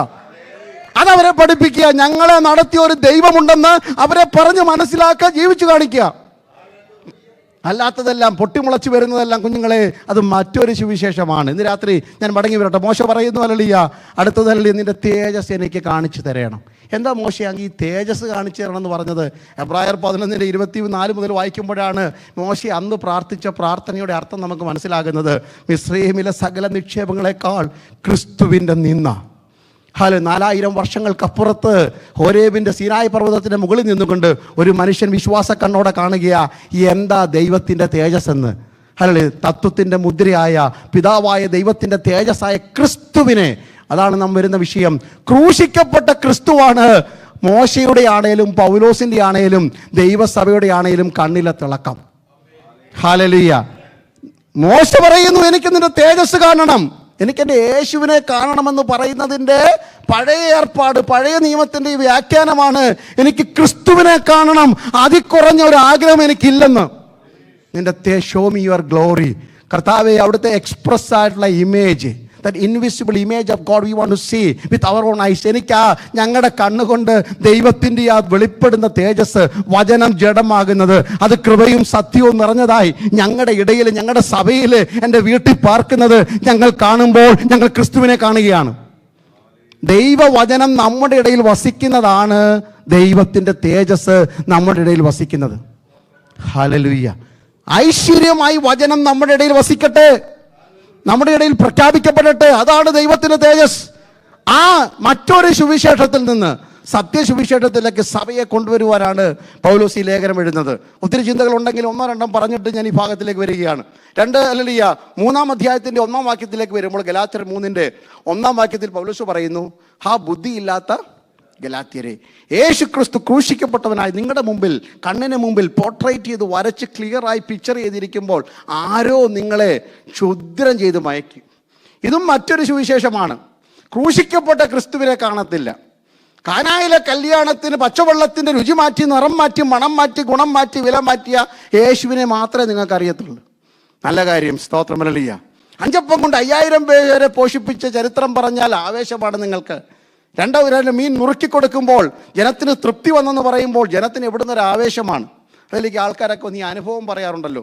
അവിടെ ബോംബെ നടന്നതും അല്ലെങ്കിൽ ഈ മദ്രാസിൽ നടന്നതും ഉഗാണ്ട നടന്നതൊക്കെ പറയും. അതൊക്കെ പറയുമ്പോൾ നമ്മളിങ്ങനെ ആവേശത്തോടെ ഇരിക്കും. ഇന്ന് രാവിലെ ഇതുകൂടെ എല്ലാവരും ഉണ്ടായിരുന്നു കൂട്ടത്തിൽ. പക്ഷേ ഇവിടെ ഒന്നും 10-32 വർഷമായിട്ട് പ്രസംഗിക്കുക, സഭയിലിരിക്കുക, ഇതുവരെ ഒന്നും നടന്ന് കണ്ടിട്ട് ഈ പറഞ്ഞൊരു 3/4 മണിക്കൂറിന് ഇതൊക്കെ പറഞ്ഞിട്ട് അവരുടെ വീട്ടിൽ പോകുമ്പോൾ നമുക്കൊരു ആശ തരികയാണ്, ഇതുപോലുള്ള സംഭവങ്ങളൊക്കെ ഇവിടെ നടക്കാൻ പോവുകയാണ്. ഞാനൊന്ന് ആത്മാർത്ഥത്തോടെ ചോദിക്കട്ടെ, നിങ്ങൾ പ്രാർത്ഥിച്ച് എത്ര രോഗം മാറിയിട്ടുണ്ട്? നിങ്ങളെപ്പോലെ രോഗശാന്തിയുള്ള ആരുണ്ട്? അപ്പം കൈ പൊക്കിയാട്ടെ. രോഗശാന്തിയുള്ളവർ പ്രാർത്ഥിച്ച് ഒരു പനിയെങ്കിലും മാറിയിട്ടുണ്ടെങ്കിൽ. ഹല്ലേലൂയ. മറ്റുള്ളവരൊന്ന് പ്രാർത്ഥിക്കുന്നതിനപ്പുറത്ത് നിങ്ങൾക്ക് വേണ്ടി പ്രാർത്ഥിക്കാനുള്ള കൃപ ദൈവം നിങ്ങൾക്ക് തന്നിട്ടുണ്ട്. എൻ്റെ കൃപ നിനക്ക് മതിയെന്ന് പറഞ്ഞ കുഞ്ഞ്, അത് മതിയെന്നതിൻ്റെ അർത്ഥം. ഇന്ന് രാത്രികാലം ഹല്ലേലൂയ, ആ ഒരു അഭിഷേകം നാം കൊണ്ടു നടക്കുന്നവരായി മാറണം. പക്ഷെ ക്രൂശിക്കപ്പെട്ട ക്രിസ്തുവിനെ, കഷ്ടതയില്ലാത്ത സുവിശേഷം പ്രസംഗിക്കുന്നത് മറ്റൊരു സുവിശേഷമാണ്. ക്രൂശില്ലാത്ത ക്രിസ്തുവിനെ, ക്രൂശിൻ്റെ അടുക്കിലേക്ക് വരുമ്പോൾ എപ്പോഴും ആൾ കുറവാണ്. നേരത്തെ പറഞ്ഞ പോലെ തന്നെ 5000-ൻ്റെയൊക്കെ സമൂഹം എന്ന് പറഞ്ഞാൽ എവിടെ പോയാലും പുരുഷാനം അവരെ തിക്കിത്തിരക്കുകയിൽ അല്ലല്ലോ. ഒരു പക്ഷപാതക്കാരനെ സൗഖ്യമാക്കുന്ന വീട് നിറഞ്ഞിരിക്കുന്നു. 12 വർഷം രക്തസ്രാവമുള്ള സ്ത്രീക്ക് അടുത്ത് വരാൻ കഴിയുന്നില്ല. കാരണം the people were pressing Jesus. Galilee കടൽക്കരയിലും യേശുവിനെ തിരക്കിയ ഇതേ യേശുവിനെ 30 വർഷം കഴിഞ്ഞല്ല, 3 വർഷം കഴിഞ്ഞപ്പോൾ when he was getting closer and closer to the cross, the number began to decrease. ക്രൂശിനോട് അടുക്കും തോറും എണ്ണം കുറഞ്ഞു കുറഞ്ഞു വന്നു. ഗെഥസമനിയിൽ പാടേ കുറഞ്ഞു. 5000 എന്നൊക്കെ വെട്ടിക്കുറച്ച് 12 3 അവസാനം ക്രൂശി വരുമ്പോൾ യോഹന്നാൻ മാത്രമേ അടുത്തുള്ളായിരുന്നു. കഷ്ടതയുടെ അടുക്കിലേക്ക് വരുന്തോളം, കാരണം അവരുടെ കണ്ണിൽ നിറഞ്ഞു നിൽക്കുന്നത് വീഞ്ഞിൻ്റെ തിളക്കവും പക്ഷപാതക്കാരൻ നടക്കുന്നതും 5 അപ്പത്തിൻ്റെ വർധനവും അല്ലാതെ ക്രൂശിക്കപ്പെട്ട ക്രിസ്തു അവർക്കൊരു അഭിമാനമായി മാറിയില്ല. പക്ഷെ ഇന്ന് രാത്രി എനിക്ക് നിങ്ങൾക്ക് അഭിമാനമാ. പൗലോസ് പറഞ്ഞ പോലെ കർത്താവായ യേശു ക്രിസ്തുവിന്റെ ക്രൂശിലല്ലാതെ ഞങ്ങൾക്ക് പ്രശംസിപ്പാൻ വകയില്ല. അതായിരിക്കട്ടെ ദൈവമക്കളുടെ സന്തോഷം, അതായിരിക്കട്ടെ ദൈവമക്കളുടെ ഉൾക്കരുത്ത്, സമാധാനം. നമ്മുടെ വിശ്വാസത്തിന്റെ അടിസ്ഥാനം എന്ന് പറയുന്നത് യേശു എനിക്ക് വേണ്ടി മരിച്ചു. അതിൽ കുറഞ്ഞതൊന്നും പറയുവാൻ, പ്രസംഗിപ്പാൻ നമുക്ക് അവകാശമില്ല, അർഹതയില്ല. അതിൽ തുടങ്ങണം നമ്മുടെ ശുശ്രൂഷകളും നമ്മുടെ വചനങ്ങളും ഒക്കെ. ക്രൂശിക്കപ്പെട്ട ക്രിസ്തുവിനെ കുറിച്ചുള്ള വെളിപ്പാട് കണ്ണിന് മുമ്പിൽ നിൽക്കുമ്പോൾ കഷ്ടതയില്ലാത്ത ക്രിസ്തുവിനെ, കഷ്ടതയില്ലാത്ത ജീവിതത്തെക്കുറിച്ച് ഒരു ചിത്രം തന്നിട്ട് ആ ഒരു അവസ്ഥയിലേക്ക് നമ്മളെ കൊണ്ടെത്തിയിരിക്കുക. സത്യം പറഞ്ഞാൽ എനിക്ക് തോന്നുന്നു നമ്മുടെ ബ്രെയിൻ വാഷ് എല്ലാവരോടും ചെയ്തിട്ട് പിന്നെ അതുകൊണ്ടായിരിക്കും മനുഷ്യന് പിന്നെ ഒരു ബോധവും ഇല്ല. ബ്രെയിൻ വാഷ് ഈ സൈനെ വാട്ട് വി കോൾ മെന്റലിസ്റ്റുകളൊക്കെ ചെയ്യുന്ന കണക്കോ സൈക്കോളജിസ്റ്റ് ചെയ്യുന്ന കണക്കോ നമ്മളെ അങ്ങ് എന്ത് ചെയ്തിരിക്കുക, മയക്കി കിടത്തിയിരിക്കുക. പിന്നെ എന്ത് ചോദിച്ചാലും നമ്മൾ എന്ത് പറയും? ഇനി എന്ത് ചോദിച്ചാലല്ലേ, എന്ത് ചോദിച്ചാലും കൊടുക്കൂല, അങ്ങനെയല്ലേ വാരിക്കും. ഇവിടെ നിന്ന് എന്തെല്ലാം പറഞ്ഞു കൊടുക്കാതെ തരാൻ വേണ്ടി ഒരു പാട്ടും പാടി നോക്കി. എന്നിട്ടും ഒരു മിനിമമാണ് നമുക്ക് ഓഫറിങ്. എന്താണെന്നറിയത്തില്ല. 50 വർഷം മുമ്പ് തുടങ്ങിയ ഒരു ചരിത്രമാണ് പാട്ട് പാടി സ്തോത്രാഴ്ച എടുക്കുക. അത് ഇന്ന് വരെ നമ്മൾ കുറച്ചിട്ടില്ല. പാട്ട് പാടിയേലേ എന്ത് ചെയ്യത്തുള്ളൂ, സ്തോത്രാഴ്ച എടുക്കത്തുള്ളൂ. ഈ ഒരു പദം കേൾക്കുമ്പോൾ എന്നെ ഉദരക്കല്ലേ, ഈ ഒരു പദം കേൾക്കുമ്പോൾ നാട്ടിലൊക്കെ ഭിക്ഷക്കാർ വരുന്നത് ഓർമ്മ. കാരണം പാട്ട് പാടി അവർ വരും, അപ്പോഴാണ് നമ്മൾ എന്തോ കൊടുക്കുന്നത്. അതുകൊണ്ടാണ് ഇത്രയും വർഷം കഴിഞ്ഞിട്ടും നമ്മുടെ സ്തോത്രാഴ്ചയുടെ കനം കൂടാത്തതിൻ്റെ കാരണം പാട്ട് പാടി സ്തോത്രാഴ്ച എടുക്കുന്നത് കൊണ്ടാണ്. അതുകൊണ്ട് ഇന്ന് വരെയും ഭിക്ഷക്കാർക്ക് $1000 ആരും കൊടുക്കുന്നത് ഞാൻ കണ്ടിട്ടില്ല. കാരണം പാട്ട് പാടുന്നവർക്കൊക്കെ എത്ര കൊടുക്കത്തുള്ളൂ, ₹1. അതുകൊണ്ട് പാട്ട് പാടി സ്തോത്രാഴ്ച എടുത്താൽ അല്ലെങ്കിൽ 6 മടക്കി $1 അല്ലാതെ ആരും ഇന്ന് വരെ ഇട്ടിട്ടില്ല. അടുത്ത പ്രാവശ്യമെങ്കിലും സമൃദ്ധമായി ദൈവം തന്ന നന്മയ്ക്കൊത്തവണ്ണം, ദൈവം നിങ്ങളെ അനുഗ്രഹിച്ചിന് ഒത്തവണ്ണം, പ്രൊപ്പോർഷനേറ്റ് യുവർ ഇൻകം, നിങ്ങളുടെ വരുമാനത്തിന് ഒത്തവണ്ണം സന്തോഷത്തോടെ കൊടുക്കണമെന്നാണ്. പ്രൈസ്തലോട്. സന്തോഷമില്ലെങ്കിൽ, ഞാൻ സ്തോത്രാഴ്ചയ്ക്ക് പ്രസംഗിക്കാൻ വന്നതല്ല, ഞാൻ കട്ടതയില്ലാത്ത ക്രൂശിനെ കുറിച്ച് പറഞ്ഞ കൂട്ടത്തിൽ. കാരണം ഒരു ദിവസം യേശു ദേവാലയത്തിൽ പോയപ്പോൾ എൻ്റെ മക്കളെ ചില സമയത്തൊക്കെ കർത്താവ് എവിടെ ഇരിക്കുന്ന അറിയത്തില്ല. എല്ലാ ഞായറാഴ്ചയും എല്ലാ സീറ്റിലും ഇരിക്കുന്ന ആളല്ല യേശു, ഓർക്കണം. ഒരു ഞായറാഴ്ച അല്ലെങ്കിൽ ഒരു ശബത്തിൽ ചെന്നപ്പോൾ സ്തോത്രാഴ്ച പാത്രത്തിനടുത്ത് ആരിരുന്നത്, ഭണ്ഡാരത്തിനടുത്തിരുന്നു. അവിടെ ചെമ്പ് തകിട് കൊണ്ടുണ്ടാക്കിയ ഒരു ബോക്സാണ് അല്ലെങ്കിൽ ഭണ്ഡാരപ്പെട്ടി എന്നൊക്കെ പറയുന്നത്. ധനവാന്മാരൊക്കെ ചെമ്പ്, വെള്ളി, സ്വർണ്ണ നാണയങ്ങളൊക്കെ സഞ്ചിക്കകത്ത് കൊണ്ടുവന്നിട്ട് ഇവിടെ കൊണ്ടുവന്ന് അങ്ങോട്ട് ഇടും. ഇതിൻ്റെ താഴെ വന്ന് മുട്ടുമ്പോൾ കേൾക്കുന്ന സൗണ്ട് കേൾക്കുമ്പോൾ ട്രഷറർക്കറിയാം എത്ര വീണിട്ടുണ്ടെന്ന്. അല്ലല്ലേ, ഷിബു തോമസ് ഇട്ട് ഇന്ന് 10,000 ഇട്ടേക്കുന്നത് അല്ലേ. കാരണം ഞാൻ 20 വർഷം മുമ്പ് കേരളത്തിൽ ഒരു സഭയെ പ്രസംഗിക്കാൻ പോയി. 20 വർഷം മുമ്പാണ്. എന്നാ സ്ഥലത്തിൻ്റെ പേര് പറയത്തില്ല, ആരെങ്കിലും ഇവിടെ ഉണ്ടെങ്കിൽ ഇനി അതിൻ്റെ പറയും എന്നോട് കൂടെ ഇരിക്കുന്ന ആരോ ഇത്ര വീട്ടിൽ പോകേണ്ടത്. അവിടെ ചെന്ന് കരണ്ട് പോയി. കേരളത്തിലൊരു സ്ഥലമാണ്, ഉപവാസ പ്രവർത്തനയാണ്. പ്രസംഗം മൂത്ത് വരുമ്പോഴാണ് കരണ്ട് അങ്ങ് പോയത്. ഭയങ്കര ഒരു ഫാന്, അത് നിന്നു. അതിൻ്റെ ഓരോ ലീഫിലും എഴുതി വെച്ചിരിക്കുന്നു മത്തായിച്ചൻ വക. കരണ്ട് പോയപ്പോഴാണ് ഈ ഫാനിൽ എഴുതി വെച്ചിരിക്കുന്നത് 200 ഫാൻ വാങ്ങിച്ചു കൊടുത്തിട്ട് അതിൽ എഴുതി വെച്ചിരിക്കുക മത്തായിച്ചൻ വക. ഈ പുള്ളി ആ സഭ മൊത്തം കറക്കിക്കൊണ്ടിരിക്കുന്നത്. കാരണമല്ല, 200 കൊടുക്കും, 500 കൊടുക്കും, സഭ മുഴുവൻ ഇട്ട് വട്ടം കറക്കിയാണ്. ആ കരണ്ട് നിന്ന് നിന്നപ്പോഴാണ് അറിഞ്ഞത്. ഞാൻ പറഞ്ഞു വന്നത്, ഈ ധനമരളിയ ഇങ്ങനെ ഇടുന്നതിൻ്റെ ഇടയ്ക്കാണ് ഒരു വിധവ വന്നിട്ട് 2 വെള്ളിക്കാശ് ഇട്ടത്. പക്ഷേ അത് പണപ്പെട്ടിയുടെ താഴെയല്ല കൊണ്ടത്, കർത്താവിൻ്റെ ഹൃദയത്തിലാണ്. ദൈവത്തിൻ്റെ ഹൃദയത്തെ സന്തോഷിപ്പിക്കുന്നതായിരിക്കണം. ഇന്ന് രാത്രി കേട്ടതിൻ്റെ തുടർച്ച. ആരാധന കൊടുത്താലും, ധനം കൊടുത്താലും, ആയുസ് കൊടുത്താലും, എന്ത് കൊടുത്താലും it should touch the heart of God. അല്ലാതെ സ്തോത്രാഴ്ച പാത്രത്തിലല്ല, ട്രഷറുടെ അക്കൗണ്ടിലല്ല, സഭയുടെ വരവിലേക്കിലല്ല, അല്ലെങ്കിൽ ഈ പാട്ടുപുസ്തകത്തിന് അങ്ങേ സൈഡിലല്ല. നാം കൊടുക്കുന്നത് ആരാധനയാണെങ്കിലും, അത് അല്ലെങ്കിൽ അർപ്പണമാണെങ്കിലും അത് ദൈവത്തിൻ്റെ ഹൃദയത്തെ സ്പർശിക്കണം. ഇല്ലെങ്കിലെല്ലാം മറ്റൊരു സുവിശേഷമാണ് എന്ന് തിരിച്ചറിയുവാനുള്ള വിവേകം നമുക്കുണ്ടാകുമാറാകട്ടെ. ക്രൂശിക്കപ്പെട്ട ക്രിസ്തുവിനെ നമ്മുടെ മുമ്പിൽ വരച്ചു കിട്ടിയിരിക്കുമ്പോൾ നമ്മളെ ആരോ ക്ഷുദ്രം ചെയ്ത് മയക്കിയതുപോലെ, that means somebody has brainwashed you എന്ന് ഞാൻ പറയും. വിച്ച് ക്രാഫ്റ്റ് ചെയ്ത് നിങ്ങളെ വേറൊരാളാക്കി മാറ്റി, നിങ്ങളുടെ കയ്യിൽ ഇരിക്കുന്നതെല്ലാം പിടിച്ചു വാങ്ങുന്ന, കവർന്നെടുക്കുന്ന മറ്റൊരു സുവിശേഷം. അതിനെതിരെ വിരൽ ചൂണ്ടുവാൻ, തല ഉയർത്തുവാൻ ദൈവമക്കൾ തയ്യാറാകണം. 3 പൗലോസ് പറയുന്ന 4-ാം അധ്യായത്തിൻ്റെ 10-ാം വാക്യത്തിലേക്ക് വരുമ്പോൾ, ഗലാത്യർ 4:10, നിങ്ങളിപ്പോൾ ആണ്ടുകളും കാലങ്ങളും സംവത്സരങ്ങൾക്കും മുൻതൂക്കം കൊടുക്കുന്നത്. Your spirituality turned into A seasonal Christianity. നിങ്ങളുടെ ആത്മീയ ജീവിതം പ്രത്യേക ദിവസങ്ങളെ അടിസ്ഥാനമാക്കിയാണ്. സൺഡേ പെർഫെക്റ്റ്ലി ഓൾ റൈറ്റ്, നല്ല വെൽ ഡ്രസ്ഡ്, അച്ചടക്കത്തോടെ കടന്നു വരും. ഇനി വന്നാലും പള്ളിക്കാരത്ത് ഒത്തിരി പേരുണ്ട് കേട്ടോ. ചർച്ചിൻ്റെ ഈ ലോബി നിൽക്കുന്ന വലിയൊരു ഇഷ്ടമാണ്. ഞാനൊരു സഭയിലെ പാസ്റ്ററും റീജൻ്റെ ചുമതലയൊക്കെ ഉള്ളത് കൊണ്ട് ഇതെല്ലാം കണ്ടും നടക്കേട്ടുമൊക്കെ നടക്കുന്നതുകൊണ്ട് പറയുക. ഞാൻ പറഞ്ഞല്ലോ, ആർക്കും നമ്മളോടൊരു വിരോധമില്ല, നമ്മൾ നല്ല ഫ്രണ്ട്സാണ്. പക്ഷേ പള്ളിക്കകത്ത് വന്നാൽ നേരെ പള്ളിക്കകത്ത് കയറിക്കോണം. Price the Lord. 9 മണിക്കാണ് ബൈബിൾ സ്റ്റഡി എന്ന് പറഞ്ഞാൽ 2 പേർക്കുള്ളതാണെന്ന ചിലരുടെയൊക്കെ ധാരണ. എനിക്ക് തോന്നുന്നു അടുത്ത ആഴ്ചയെങ്കിലും എല്ലാവരും അകത്ത് കയറും, ഇല്ലെങ്കിൽ 10 മണിക്ക് വരത്തുള്ളൂ. ഏതെങ്കിലും ഒന്ന് സംഭവിക്കും. ആലയത്തിൽ വന്നാൽ ഇംഗ്ലീഷ് വർഷിപ്പ് എന്ന് കേട്ടാൽ കൂട്ടത്തോടൊരു പാലായനമാണ് ചിലയിടത്തൊക്കെ. ഇവിടെ ന്യൂയോർക്കിലൊക്കെ അങ്ങനെ ഉണ്ടെന്ന് എനിക്കറിയത്തില്ല, അങ്ങോട്ടൊക്കെ സൈഡിലൊക്കെ ഉണ്ട്. കാരണം പിന്നെ അന്നേരം എല്ലാവർക്കും റെസ്റ്റ് റൂമിൽ പോകണം, എന്തോ ഒരു പരവേശോ, ചായ, കാപ്പി, എന്തെല്ലാം സാധനങ്ങൾ വേണം. ഏത് സമയത്താണ്? ഇംഗ്ലീഷ് വർഷിപ്പിൻ്റെ സമയത്ത്. ചിലർക്ക് പാട്ട് പാടുമ്പോൾ, ചിലർക്ക് പ്രാർത്ഥിക്കുമ്പോൾ അസ്വസ്ഥമാണ്. ഈ യൂട്യൂബ് കാലഘട്ടം വന്നതോടുകൂടി ആൾക്കാരങ്ങ് വഷളായിപ്പോയി. പ്രസംഗം ഇഷ്ടമുള്ളത് മാത്രം ക്ലിക്ക് ചെയ്യാം, പാട്ട് ഇഷ്ടമുള്ളത് മാത്രം സെലക്ട് ചെയ്യാം. അപ്പം അങ്ങനൊരു വല്ലാത്ത ലോകം. ഇതിൻ്റെ ഇടയിൽ നഷ്ടപ്പെട്ടു പോയത് ആത്മീയ കൂട്ടായ്മകളുടെ സൗഹൃദ ബന്ധങ്ങളാണ്. ഈ കാലഘട്ടത്തിൽ ദൈവസഭ അതിലേക്ക് മടങ്ങി വരട്ടെ. ആണ്ടുകളും കാലങ്ങളും സംവത്സരങ്ങളും നോക്കി ഉത്സവങ്ങളല്ല നമ്മുടെ ആത്മീയ ജീവിതം. നമ്മുടെ ആത്മീയ ജീവിതം 7 ദിവസവും ദൈവത്തിന് ഉത്സവം ആചരിക്കണം. എൻ്റെ ജനത്തെ മരുഭൂമിയിലേക്ക് വിട്ടയക്കാന്ന് പറഞ്ഞത് മന്നായും കാടപ്പക്ഷിയും കൊടുക്കുന്ന ഓഫർ കൊടുത്തല്ല. 3 കാര്യം പറഞ്ഞാൽ ദൈവം വിട്ടയച്ചത്. എൻ്റെ ജനത്തെ മരുഭൂമിയിൽ ആരാധനയ്ക്ക് വിട്ടയക്കാം, എൻ്റെ ജനത്തെ ദൈവത്തിന് ഉത്സവം കഴിപ്പാൻ വിട്ടയക്കാം, എൻ്റെ ജനത്തെ ദൈവത്തിന് യാഗം കഴിപ്പാൻ വിട്ടയക്കാം. ഇത് കുറഞ്ഞൊരു കാര്യത്തിനല്ല ദൈവം നമ്മെ വിട്ടത്. അതിൻ്റെ കൂടെ വന്നതാണ് സസ്റ്റൈനിങ് ഗ്രേസ് ആണ് ദൈവമക്കളെ. മന്നായും കാടപ്പക്ഷിയും പാലും തേനും ഒഴുകുന്ന ദേശമൊക്കെ. പക്ഷെ പ്രൈം മല്ലിയ ദൈവം എന്നെ പുറത്തിറക്കിയത് അവന് യാഗമർപ്പിക്കാനാ. ഹല്ലേലൂയ. പക്ഷെ ജനം മരുഭൂമിയിൽ മറന്നുപോയത് അതാണ്. ഏതിനായി വിളിച്ചിറങ്ങിയോ, ഏതിനായി പുറപ്പെടുവിച്ചോ അത് മറന്നിട്ട് ഇവിടെ എന്തോ കണ്ടതിൻ്റെ പുറകെ കൂടിയെങ്കിൽ ഇന്ന് രാത്രികാലം കാലങ്ങളും സീസണുകളും നോക്കിയുള്ള ദൈവത്തിന് കൊടുക്കുന്നത് അവസാനിപ്പിച്ചിട്ട് ജീവിതം മുഴുവൻ ഒരു ആരാധനയായി മാറട്ടെ. ഹല്ലേലൂയ, സ്തോത്രം. 5-ാം അധ്യായത്തിലേക്ക് വരുമ്പോൾ അതിൻ്റെ 1-ാം വാക്യത്തിൽ പറയുന്നു, സ്വാതന്ത്ര്യത്തിനായി, ഗലാത്യർ 5:1, സ്വാതന്ത്ര്യത്തിനായി ക്രിസ്തു നിങ്ങളെ വിളിച്ചിരിക്കുക. പക്ഷെ നിങ്ങൾ എന്ത് ചെയ്യരുത്? പിന്നെ അടിമ മുഖത്തിൽ കുടുങ്ങിപ്പോകരുത്, ഉറച്ചു നിൽക്കണം. നിങ്ങളെ ലഭിച്ച സ്പിരിച്വൽ ഫ്രീഡം, നിങ്ങൾക്ക് ലഭിച്ച ഒരു ആത്മീയ സ്വാതന്ത്ര്യമുണ്ട്. You need to be stern and steadfast in that spiritual freedom. അതിനകത്ത് നിങ്ങൾ ഉറച്ചു നിൽക്കണം. പിന്നെയും നിങ്ങൾ എന്താകരുത്? അടിമമുഖത്തിൽ കുടുങ്ങിപ്പോ. അടിമമുഖം എന്താണെന്ന് അറിയണമെങ്കിൽ എൻ്റെ 2-ാം വാക്യം തൊട്ട് 22-ാം വാക്യം വരെ വായിച്ചു നോക്കുമ്പോഴേ അതിൻ്റെ അടിമമുഖം അറിയത്തുള്ളൂ. നമുക്കറിയാവുന്ന പോലെ ജഡത്തിൻ്റെ പ്രവൃത്തികളിൽ പിന്നെയും കുടുങ്ങിപ്പോയി ജനം.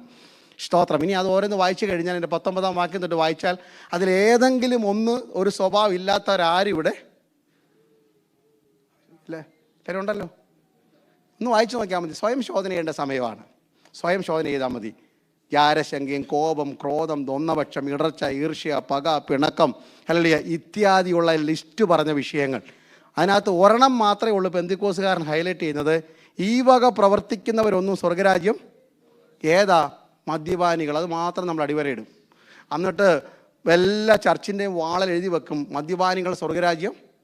സത്യം പറഞ്ഞാൽ 2023 എല്ലാ പെന്തിക്കോസ് സഭയുടെയും മതിൽ എഴുതി വെക്കേണ്ടത് ആ ഗലാത്യ ലേഖനം 5-ാം അധ്യായത്തിൻ്റെ 16 തൊട്ട് 20 വരെയുള്ള വാക്യങ്ങളാണ്. ഇനി നിങ്ങളുടെ നാട്ടിൽ ആർക്കെങ്കിലും നിങ്ങൾക്ക് എഴുതി വെക്കണമെങ്കിൽ അടുത്ത പ്രാവശ്യം രാത്രിയിലെങ്കിലും എഴുതി വെച്ചാട്ട്, ഈ വക പ്രവർത്തിക്കുന്നവരാരും സ്വർഗരാജ്യം അവകാശമാകത്തില്ല. പകയും ഈർഷ്യയും പിണക്കവും ദ്വന്ദ്വപക്ഷവും ജാരശങ്കവും കോപവും ക്രോധവും വാക്വാദവും ഒക്കെ ഉണ്ടെങ്കിൽ ദൈവരാജ്യ പ്രവേശനത്തിന് വഴി അടഞ്ഞുപോയി. ഹല്ലേലൂയ. ഇതാ പൗലോസ് പറഞ്ഞ് മനസ്സിലാക്കുന്നത് മറ്റൊരു സുവിശേഷം. ഏത് പാപം വെച്ചാലും കൈയടിച്ച കുഞ്ഞെ കുഴപ്പമില്ലോന്ന് ആരോ നിങ്ങളെ ക്ഷുദ്രം ചെയ്ത് മയക്കിയത് കൊണ്ട് ഞാൻ നിങ്ങളോട് പറയുന്നു, എനിക്ക് പ്രശംസിപ്പാനുള്ള ഒരു വിഷയത്തിലേക്ക് ഞാൻ നിങ്ങളുടെ ശ്രദ്ധയെ കൊണ്ടുപോവുകയാണ്. Price the Lord. ഹല്ലേലൂയ. എനിക്ക് പ്രശംസിപ്പാനുള്ളത് 6-ാം അധ്യായത്തിലേക്ക് വരുന്നു. കർത്താവായ യേശു ക്രിസ്തുവിൻ്റെ ക്രൂശിലല്ലാതെ. ഹല്ലേലൂയ.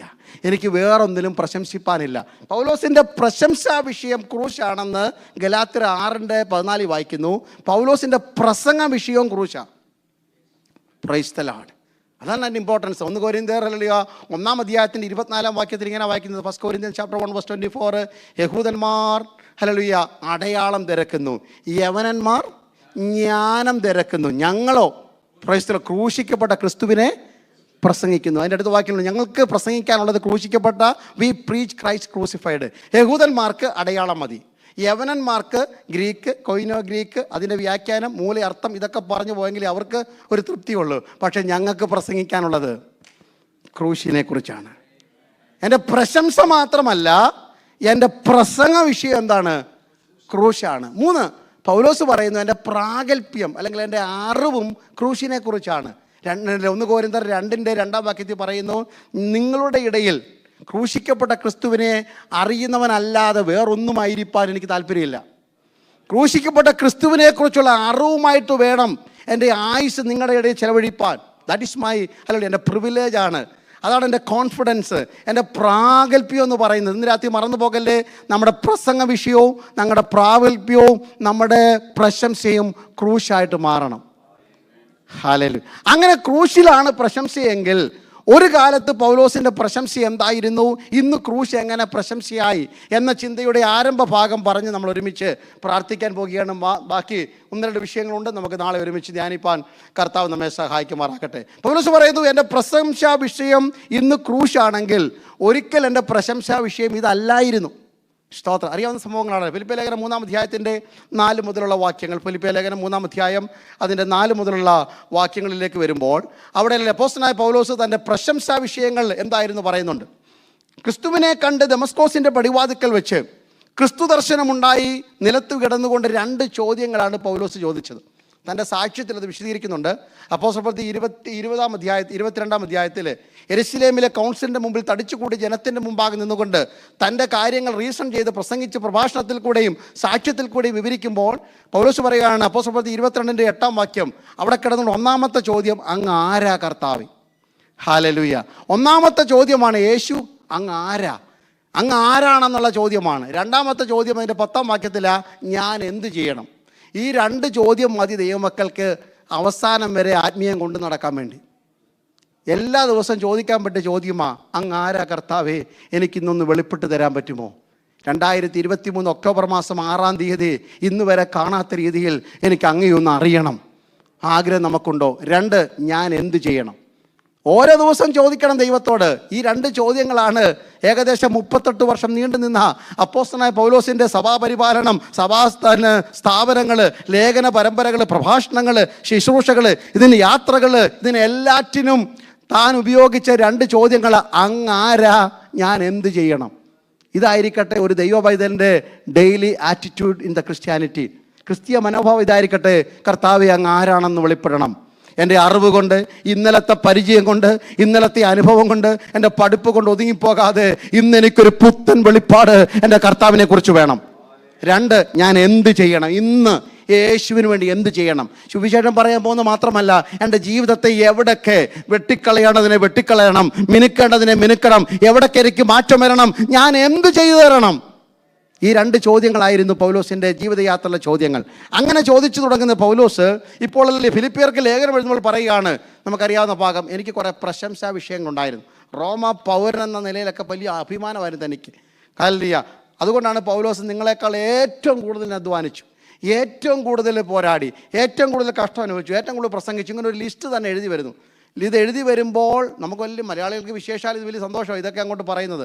പക്ഷേ ദൈവാത്മാവ് പറഞ്ഞു, ഇത്രയും മാത്രം എഴുതി കഴിഞ്ഞാൽ കേരളത്തിലുള്ള കൊല്ലം ജില്ലക്കാർ ഇത് വായിച്ചിട്ട് അവരും ഇത് തന്നെ പറയാം, ഞങ്ങൾ ഏറ്റവും കൂടുതൽ സഭ സ്ഥാപിച്ചു, ഞങ്ങൾ ഏറ്റവും കൂടുതൽ ആത്മാക്കളെ നേടി, ഞങ്ങൾ ഏറ്റവും കൂടുതൽ ഇത് ചെയ്തു, ഞങ്ങൾ വീട് വെച്ച് കൊടുത്തു, ഞങ്ങൾ കാർ വാങ്ങിച്ചു കൊടുത്തു, സൈക്കിൾ വാങ്ങിച്ചു കൊടുത്തു. അവരും ഇത് പറയാതിരിക്കേണ്ടതിന് അതിൻ്റെ താഴെ നീ എഴുതി ചേർക്കണം, എങ്കിലും ഞാനാകുന്നത് കൃപയാലാകുന്നു. എന്ത് സാക്ഷ്യം വേണേലും പറഞ്ഞോ, പക്ഷെ ഇതുകൂടെ ചേർത്ത് പറഞ്ഞോണം. ഞങ്ങളാകുന്നത് കൃപയാലാകുന്നു, നിൽക്കുന്നത് കൃപയാലാകുന്നു, ശുശ്രൂഷ കൃപയാലാകുന്നു, കുടുംബം കൊണ്ടുപോകുന്നത് കൃപയാലാകുന്നു, ഈ രാജ്യത്ത് നടത്തുന്ന കൃപയാലാകുന്നു. ഇത്രത്തോളം വരുവാൻ എന്ത് യോഗ്യതയെ കർത്താവേ ഉള്ളത്. കൃപ കൃപ എന്നാർത്തുകൊണ്ട് ഇന്ന് രാത്രികാലം ഈ ആലയത്തിൽ ഇരുന്നു കൊണ്ട് എത്ര പേർക്ക് ദൈവത്തിന് മഹത്വം കൊടുക്കാൻ പറ്റും? ഞങ്ങൾ നിന്നതല്ല, അവിടുത്തെ കൃപയാണ്. എത്ര പേർക്ക് സന്തോഷത്തോടെ പറയാൻ പറ്റും? ഞങ്ങൾ ഞങ്ങളുടെ മിടുക്കല്ല കർത്താവേ. It's not because our eloquence, it's not because our education, it's not because our background, it's not because of anything, it's not because of the people around us, only by the grace of the Lord we could come thus far. ഇന്ന് വരെ ഞങ്ങൾ വന്നിട്ടുണ്ടെങ്കിൽ അത് കൃപയാലാകുന്നു. Hallelujah. നമുക്കൊന്നും സ്വപ്നം കാണാൻ പോലും ഇല്ലായിരുന്നു ദൈവമക്കളെ. ഹല്ലേലൂയ. കേരളത്തിലെ ഒരു കൊച്ചു പാസനേജിൽ പാസ്റ്റർ സാബു ഞങ്ങളൊക്കെ ഒരു കൊച്ചു പാസനേജ് ജനിച്ചു വരും. ഞങ്ങൾക്ക് സ്വപ്നം കാണാനൊന്നും ഇല്ലായിരുന്നു. എന്തോ സ്വപ്നം കാണാനാ? അപ്പനും അമ്മയ്ക്കും ഹല്ലേലൂയ അല്ലെ ആത്മാക്കളെ നേടണം എന്നുള്ള വ്യഗ്രതയാൽ മാത്രമേ ഹൃദയത്തിലുണ്ടായിരുന്നുള്ളൂ. പാസനേജിൻ്റെ ഒറ്റ മുറി പോലും ഇല്ലാത്ത പാസനേജ് വളർന്ന ഷിബു തോമസിന് എന്ത് സ്വപ്നം കാണാൻ പറ്റും? പക്ഷേ ദൈവം പറഞ്ഞു, നിങ്ങൾ സ്വപ്നം കാണണ്ട, നിങ്ങളുടെ മക്കൾക്ക് വേണ്ടി ഞാൻ സ്വപ്നം കണ്ടോളാം.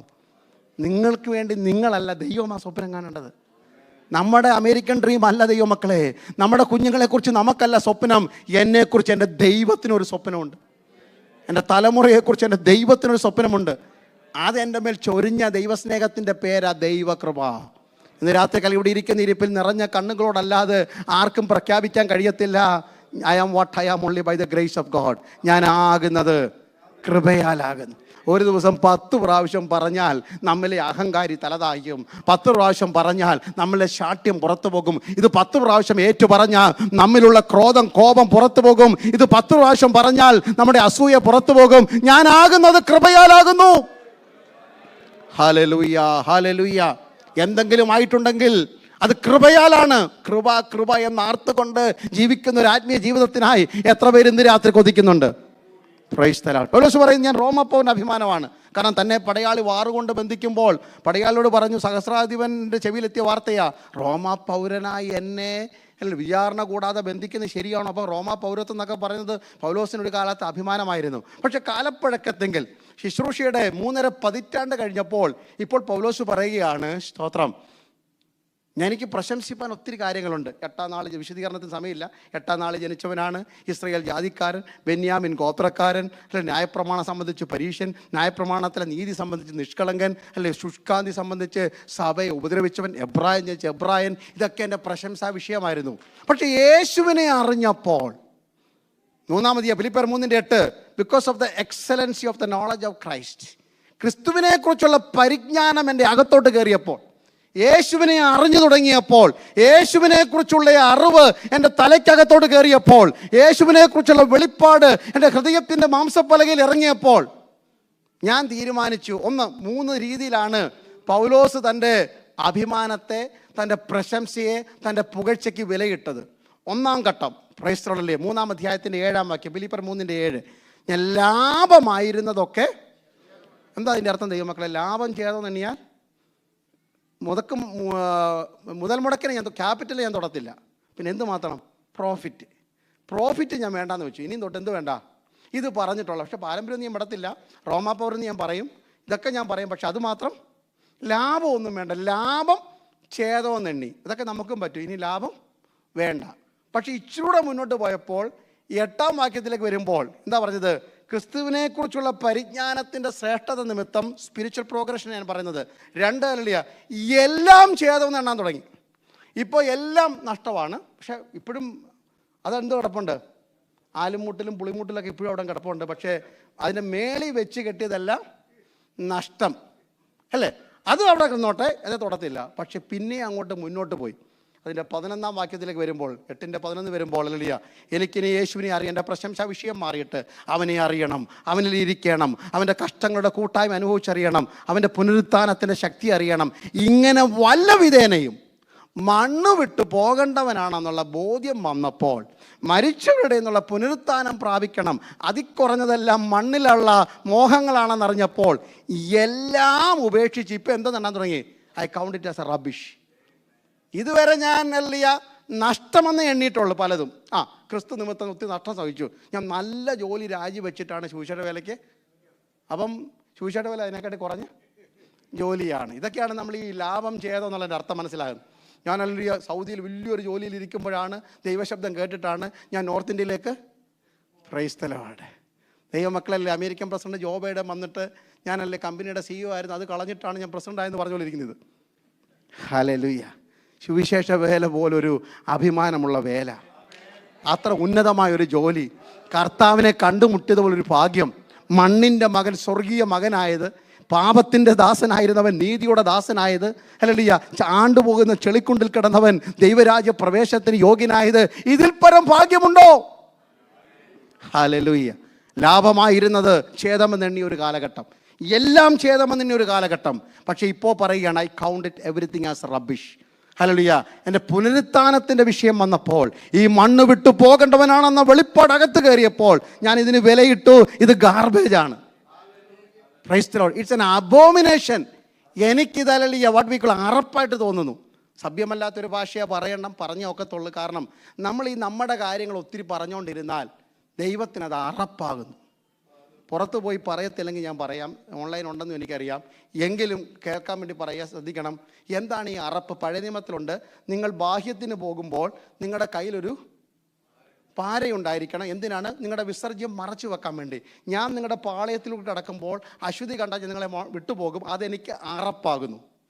ഇതുപോലെ തന്നെയാണ് പുതിയ നിയമത്തിൽ പരീശന്മാരുടെ ശാസ്ത്രിമാരുടെ നീതിയെക്കുറിച്ച് ദൈവം പരാമർശിക്കുമ്പോൾ ഉപയോഗിച്ച അതേ പദമാണ്. അല്ലയ്യ, അവർ അല്ലല്ലേ കിണ്ടികിണ്ണങ്ങളുടെ പുറം വെടിപ്പാക്കുകയും വിധവകളുടെ വീടുകളെ വിഴുങ്ങുകയും ചെയ്തിട്ട് ആലയത്തിൽ വന്ന് ഉപായ രൂപേണ പ്രാർത്ഥിക്കുന്നത് എനിക്ക് അറപ്പാകുന്നു. അബോമിനേഷൻ എന്ന അതേ പദമാണ് അവിടെ ഉപയോഗിച്ചിരിക്കുന്നത്. അതിൻ്റെ അർത്ഥം ഇത്രയേ ഉള്ളൂ, അൺഫ്ലഷ്ഡ് ടോയ്ലറ്റ് എന്ന് അതിൻ്റെ അർത്ഥം. ഇത്രയേ ഉള്ള അർത്ഥം. ഒരാൾ ഇവിടെ നിന്ന് പൊങ്ങച്ചൻ പറഞ്ഞാൽ ഇത്രയും ഓർത്താൽ മതി, ഇത് അൺഫ്ലഷ്ഡ് ടോയ്ലറ്റാണ് നിൽക്കുന്നത്. ഹല്ലേലൂയ. 35 വർഷം മുമ്പുള്ള കാര്യം, ഞാൻ ബോംബെയിലായിരുന്നപ്പോൾ, ഞാൻ മിറാജിലായിരുന്നപ്പോൾ എല്ലാ ആഴ്ചയും സാക്ഷ്യത്തിൽ ഇത് തന്നെ. ഇത് ഒരിക്കലും ഒന്നും മൂടാറായില്ലയോ?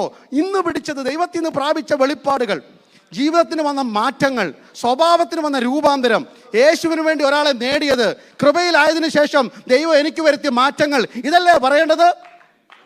ഹല്ലേലൂയ. പലതും ചവറം നണ്ണേണ്ട കാലഘട്ടമായി കഴിഞ്ഞു. ആത്മീയത്തിൽ നാം വെള്ള പൂശിക്കൊണ്ട് നടക്കുന്ന, നല്ല ലേബലൊട്ടിച്ച് നല്ലതാണ് കൊള്ളാം എന്ന് പറഞ്ഞ് വിളിച്ച് കസേരയിലിരുത്തിയ പലതും ചവറം നണ്ണേണ്ട കാലഘട്ടമായിരിക്കുന്നു. അത് തിരിച്ചറിയുവാനുള്ള ആത്മീയ കാഴ്ചപ്പാടും അത് വലിച്ചെറിയുവാനുള്ള ആത്മീയ കരുത്തും ദൈവസഭ പ്രാപിക്കുന്ന കാലഘട്ടമായിരിക്കട്ടെ. പൗലോസ് പറയുന്ന എൻ്റെ പ്രശംസാ വിഷയങ്ങളൊക്കെ ഞാൻ വലിച്ചു പുറത്തേക്കെറിയുക. പക്ഷേ എനിക്ക് ഇന്നൊരു പ്രശംസാ വിഷയമുണ്ട്, കർത്താവായ യേശു ക്രിസ്തുവിൻ്റെ ക്രൂശിലല്ല. ദൈവസഭ ഇന്ന് രാത്രി മടങ്ങി വരേണ്ടത് ഹല്ലേലൂയ ഈ തലത്തിലേക്കാണ്. ക്രൂശിക്കപ്പെട്ട ക്രിസ്തുവിൻ്റെ ഹല്ലേലൂയ അതിൻ്റെ 3 അവസ്ഥ പറഞ്ഞ് ഇന്ന് അവസാനിപ്പിക്കാൻ പോകുകയാണ്, പ്രാർത്ഥിക്കാൻ പോവുകയാണ്. 1, ഹല്ലേലൂയ, ദൈവസ്വരൂപത്തിലിരിക്കുന്നവൻ ദൈവത്തോടുള്ള സമത്വം മുറുകെ പിടിക്കണമെന്ന് വിചാരിക്കാതെ മനുഷ്യനാകുന്നൊരവസ്ഥയുണ്ട്. Equal with fellow brother. നമുക്ക് മറ്റുള്ളവരെ തുല്യരായി കാണുന്ന ഒരു താഴ്ച വേണം. ക്രൂശ് പ്രശംസയായി മാറണമെങ്കിൽ ഒന്നാമത്തെ താഴ്ച, everybody is looking for the progression in your spiritual life, that's good. ഉയർച്ചയ്ക്ക് വേണ്ടി ഗ്രാഫ് ഇങ്ങനെ പോകണം. പക്ഷേ സ്വർഗത്തിൻ്റെ ഗ്രാഫ് എന്ന് പറയുന്നത് starting from 0, hallelujah, starting from 100 and reaching to 0. 100 തുടങ്ങി 0 എത്തുന്നത് ആ ദൈവത്തിൻ്റെ ഗ്രാഫ് പലപ്പോഴും. അപ്പം ദൈവസ്വരൂപത്തിലിരുന്നവൻ മനുഷ്യനാകിയാണ്, തുല്യരായി മാറി. 2 പേര് എടുത്തിരുന്നാൽ ഒരു സ്റ്റാറ്റസ് വ്യത്യാസവും ഇല്ല. മറ്റുള്ളവരെ എങ്ങനെ സ്നേഹിക്കണം? തന്നെ പോലെ തന്നെ സ്നേഹിക്കണം. ഒരു പക്ഷേയൊക്കെ നമുക്ക് പറ്റിയേക്കാം. ഞാനും കുഞ്ഞമ്മയും ഭയങ്കര സ്നേഹമാണ്, ഞാനും അല്ലി ചാക്കോച്ചാൻ ഒരു കുഴപ്പമില്ല. ഈക്വാലിറ്റി. അടുത്ത പടി താഴ്ചയെന്ന് പറയുന്നത് ദാസനായി മാറണം. അപ്പം അതിൻ്റെ അർത്ഥം സഹോദരനെ ശ്രേഷ്ഠനായിട്ട് എണ്ണണം. മനസ്സിലാകുന്നുണ്ടോ ഞാൻ ഈ പറയുന്ന കൊച്ചു കാര്യങ്ങൾ? എത്ര പ്രശ്നം ഇന്ന് രാത്രി തീർന്നേനെ. ഞാനാ വലുതെന്ന് തെളിയിക്കാൻ പോകുന്നതുകൊണ്ടല്ലേ പ്രശ്നം തീരാത്തത്. ഞാനാ ചെറിയവനെന്ന് പറഞ്ഞാൽ തീരാനുള്ള പ്രശ്നമേ ഉള്ളൂ. എല്ലാ 5 വർഷവും ചുരുങ്ങിയത് നമ്മൾ ചെറുതാകണം. ഈ പാസ്റ്റർ എന്തൊക്കെയാണ് പറയുന്നതല്ലേ? ബൈബിളാണ് പറയുന്നത്.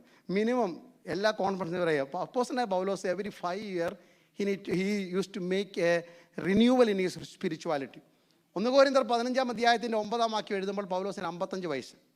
അപ്പോൾ പൗലോസ് പറഞ്ഞു 1 കൊരിന്ത്യർ 15:9, ഞാൻ ദൈവസഭയെ ഉപദ്രവിച്ചതിനാൽ അപ്പോസ്തലന്മാരിൽ ഏറ്റവും ചെറിയവനാണ്. അപ്പോൾ ഞങ്ങൾ പാസ്റ്റർമാർ ഇവിടെ നിന്ന് പറയുകയാണ്, ഞാനാണ് ഏറ്റവും ചെറിയ പാസ്റ്റർ. പ്രശ്നം തീർന്നു കൊടുത്തേ. നിങ്ങളുടെ കാര്യമല്ല പറഞ്ഞു, ഞങ്ങളല്ലേ പറഞ്ഞ്. ഞാനാണ് IPCയിലെ ചർച്ച കോഡിലെ ഷാരോനിലെ ഏറ്റവും ചെറിയ പ്രശ്നം. അതാ പൗലോസ് പറഞ്ഞത്, ഞാൻ അപ്പോസ്തലന്മാരിലെ ഏറ്റവും ചെറിയവനാണ്. ഒന്നാമത്തെ പടി. 2, പിന്നെ ഒരു 5 വർഷം കൂടെ കഴിഞ്ഞ് 60 വയസ്സായി ഇപ്പോൾ പൗലോസിന്. ഇത് ഫിലിപ്പിയ ലേഖനം എഴുതുമ്പോൾ, എഫെസ്യ ലേഖനം എഴുതുമ്പോൾ 60 വയസ്സാ പ്രായം. ഫിലിപ്പിയർ 3:8 ഇപ്പോൾ പൗലോസ് പറയുകയാണ്, സകല വിശുദ്ധന്മാരിലും ഞാൻ ഏറ്റവും. അപ്പം പാസ്റ്റർമാരുടെ കൂട്ടത്തിൽ മാത്രമല്ല, താഴോട്ടെന്ന് പറയാണ്, ഇവിടെ ഇരിക്കുന്ന സഭയിലെ ഏറ്റവും ചെറിയ ആൾ ഞാനാണ്. 60-ാമത്തെ വയസ്സില്ല. ഇനി 65-ാമത്തെ വയസ്സിലാണ് തിമത്യോസിൻ്റെ 1-ാം ലേഖനം എഴുതുന്നത്. 1 തിമത്യോസ് 1:15 എഴുതുമ്പോൾ പൗലോസ് പറയുകയാണ്, ഓരോ 5 വർഷം കഴിയുമ്പോഴും പറയുകയാണ്, അല്ലല്ലേ, ക്രിസ്തുവേശു പാപികളെ രക്ഷിപ്പാൻ ലോകത്തിൽ വന്നുവെന്ന് വിശ്വാസ്യവും എല്ലാവരും അംഗീകരിപ്പാൻ യോഗ്യമായ ആ പാപികളിൽ ഞാൻ ഒന്നാമൻ. അപ്പം പാസ്റ്റർമാരെക്കാട്ടി ചെറുതാണ് ഞാൻ, വിശ്വാസികളെക്കാട്ടി ചെറുതവനാണ്, ഈ ലോകത്തിലെ സകലരെക്കാട്ടിലും ഞാനാണ് ചെറിയവൻ. ഒരു ശ്രേഷ്ഠതയും പറയാനില്ലാതെ പൊടിയോളം താഴുമ്പോഴാണ് ക്രൈസ്തവരോട് ക്രൂശിലെ അനുസരണം, ക്രൂശ് പ്രശംസയായി മാറണമെങ്കിൽ ഈ താഴ്ചയിലേക്ക് വരണം ദൈവമക്കളെ. 1, മറ്റുള്ളവർക്ക് തുല്യരായി മാറണം. 2, മറ്റുള്ളവരെ നമ്മേക്കാൾ ശ്രേഷ്ഠരെന്ന് എണ്ണണം. 3, ചെയ്യാത്ത കുറ്റത്തിന് ആണിയടിച്ച് തൂക്കിയിടുമ്പോൾ മരണത്തോളം, ക്രൂശിലെ മരണത്തോളം അനുസരണമുള്ളവനായി മാറണം. തന്നെ ശകാരിച്ചിട്ട് പകരം ശകാരിക്കാതെ, കഷ്ടമനുഭവിച്ചിട്ട് ഭീഷണം പറയാത്ത, ആദരം അടക്കി വെക്കുവാനുള്ള ഒരു കൃപയ്ക്കായി പ്രാർത്ഥിക്കണം. ഇവിടെ നിന്ന് 1.5 മണിക്കൂർ പ്രസംഗിക്കുന്നതിനായിട്ട് കൃപ വേണം, 5 മിനിറ്റ് മിണ്ടായിരിക്കാൻ വേണ്ടി. Price the Lord. ആലയത്തിരുന്നുകൊണ്ട് 1/2 മണിക്കൂർ അന്യഭാഷയിൽ വെടിപൊട്ടിക്കുന്നുള്ള പറയുന്നേക്കാൾ സഹോദരി അച്ചായനോട് 2 മിനിറ്റ് സൗമ്യതയോടെ പറയാൻ കൃപ വേണം. Price the Lord. ഹല്ലേലൂയ. വാക്യം അടയാളം എടുത്ത് വായിച്ച് പ്രബോധനം പറഞ്ഞ് വായിക്കുന്നതിനെക്കാട്ടി കൃപ വേണം ഭാര്യയെ കുഞ്ഞേന്നൊന്ന് വിളിച്ചെന്ന് സൗമ്യമായിട്ട് സംസാരിക്കാൻ വേണ്ടി. അതുകൊണ്ട് ഈ ദിവസങ്ങളിൽ നമുക്ക് അങ്ങനെ ഒന്ന് പ്രാർത്ഥിക്കാം. Price the Lord. ക്രൂശിലല്ലാതെ എന്തെങ്കിലും പ്രശംസിപ്പാനുണ്ടെങ്കിൽ ഞാൻ അങ്ങോട്ട് നോക്കുന്നു. നാളെ നമുക്കത് വിശദീകരിക്കാം സമയമുണ്ടെങ്കിൽ. ഒന്ന്, ഞാൻ കാണുന്നു എൻ്റെ ക്രൂശിക്കപ്പെട്ട കൈ, ഞാൻ കാണുന്നു എൻ്റെ ക്രൂശിക്കപ്പെട്ട കാല്, ഞാൻ കാണുന്നു എൻ്റെ ക്രൂശിക്കപ്പെട്ട കണ്ണുകളെ കാണുന്നു, ഞാൻ എൻ്റെ തലയിൽ മുൾക്കിരീടം വെച്ച് എൻ്റെ ചിന്തകളെ ക്രൂശിച്ചത് കാണുന്നു, എൻ്റെ ആദരത്തിൽ കയ്പ് കാടി വന്നിട്ട് എൻ്റെ സ്വന്തം വാക്കുകൾക്ക് വിരാമമിടുന്നത് ഞാൻ കാണുന്നു. ക്രൂശിലല്ലാതെ എനിക്ക് പ്രശംസിപ്പാൻ ഇടവരരുത്. എല്ലാ കണ്ണുകളും അടച്ചാട്ട് പ്രാർത്ഥിക്കാൻ പോവുകയാണ്. ഇന്ന് രാത്രികാലം ഈ മുറി വിട്ടു പോകുന്നതിന് മുമ്പ്, can you make a strong and firm decision? I want to boast in the cross of God. ക്രിസ്തുവിൻ്റെ ആ ദൈവത്തിൻ്റെ ആ ക്രൂശിലേക്ക് എനിക്കൊന്ന് പ്രശംസിക്കണം. ആ പ്രശംസാ വിഷയം എന്ന് പറഞ്ഞാൽ 4 പേരുടെ മുമ്പിൽ എനിക്ക് ഒരു പക്ഷേ തലപൊക്കാൻ കഴിയാവുന്ന വിഷയമായിരിക്കത്തില്ല. ചെയ്യാത്ത കുറ്റത്തിന് എന്നെ പ്രതിയാക്കിയേക്കാം. ഹല്ലേലൂയ. അവൻ പാപം ചെയ്തിട്ടില്ല, അവനിൽ പാപമില്ല, അവൻ്റെ വായിൽ വഞ്ചനയില്ലായിരുന്നു. എന്നിട്ടും അവന് ന്യായം കിട്ടാതെ പോയില്ലേ? എന്താ കാരണം? ക്രൂശ് കുറഞ്ഞു ഒന്നും നമുക്ക് വാഗ്ദത്തം ചെയ്യുന്നില്ല. രാത്രികാലം every pastors, every believers, every little and older one in this sanctuary, and those who are listening and watching us through the online, it's my humble request as a fellow servant of God. Hallelujah. This is the way of cross. ഇതാ ക്രൂശിൻ്റെ മാർഗം.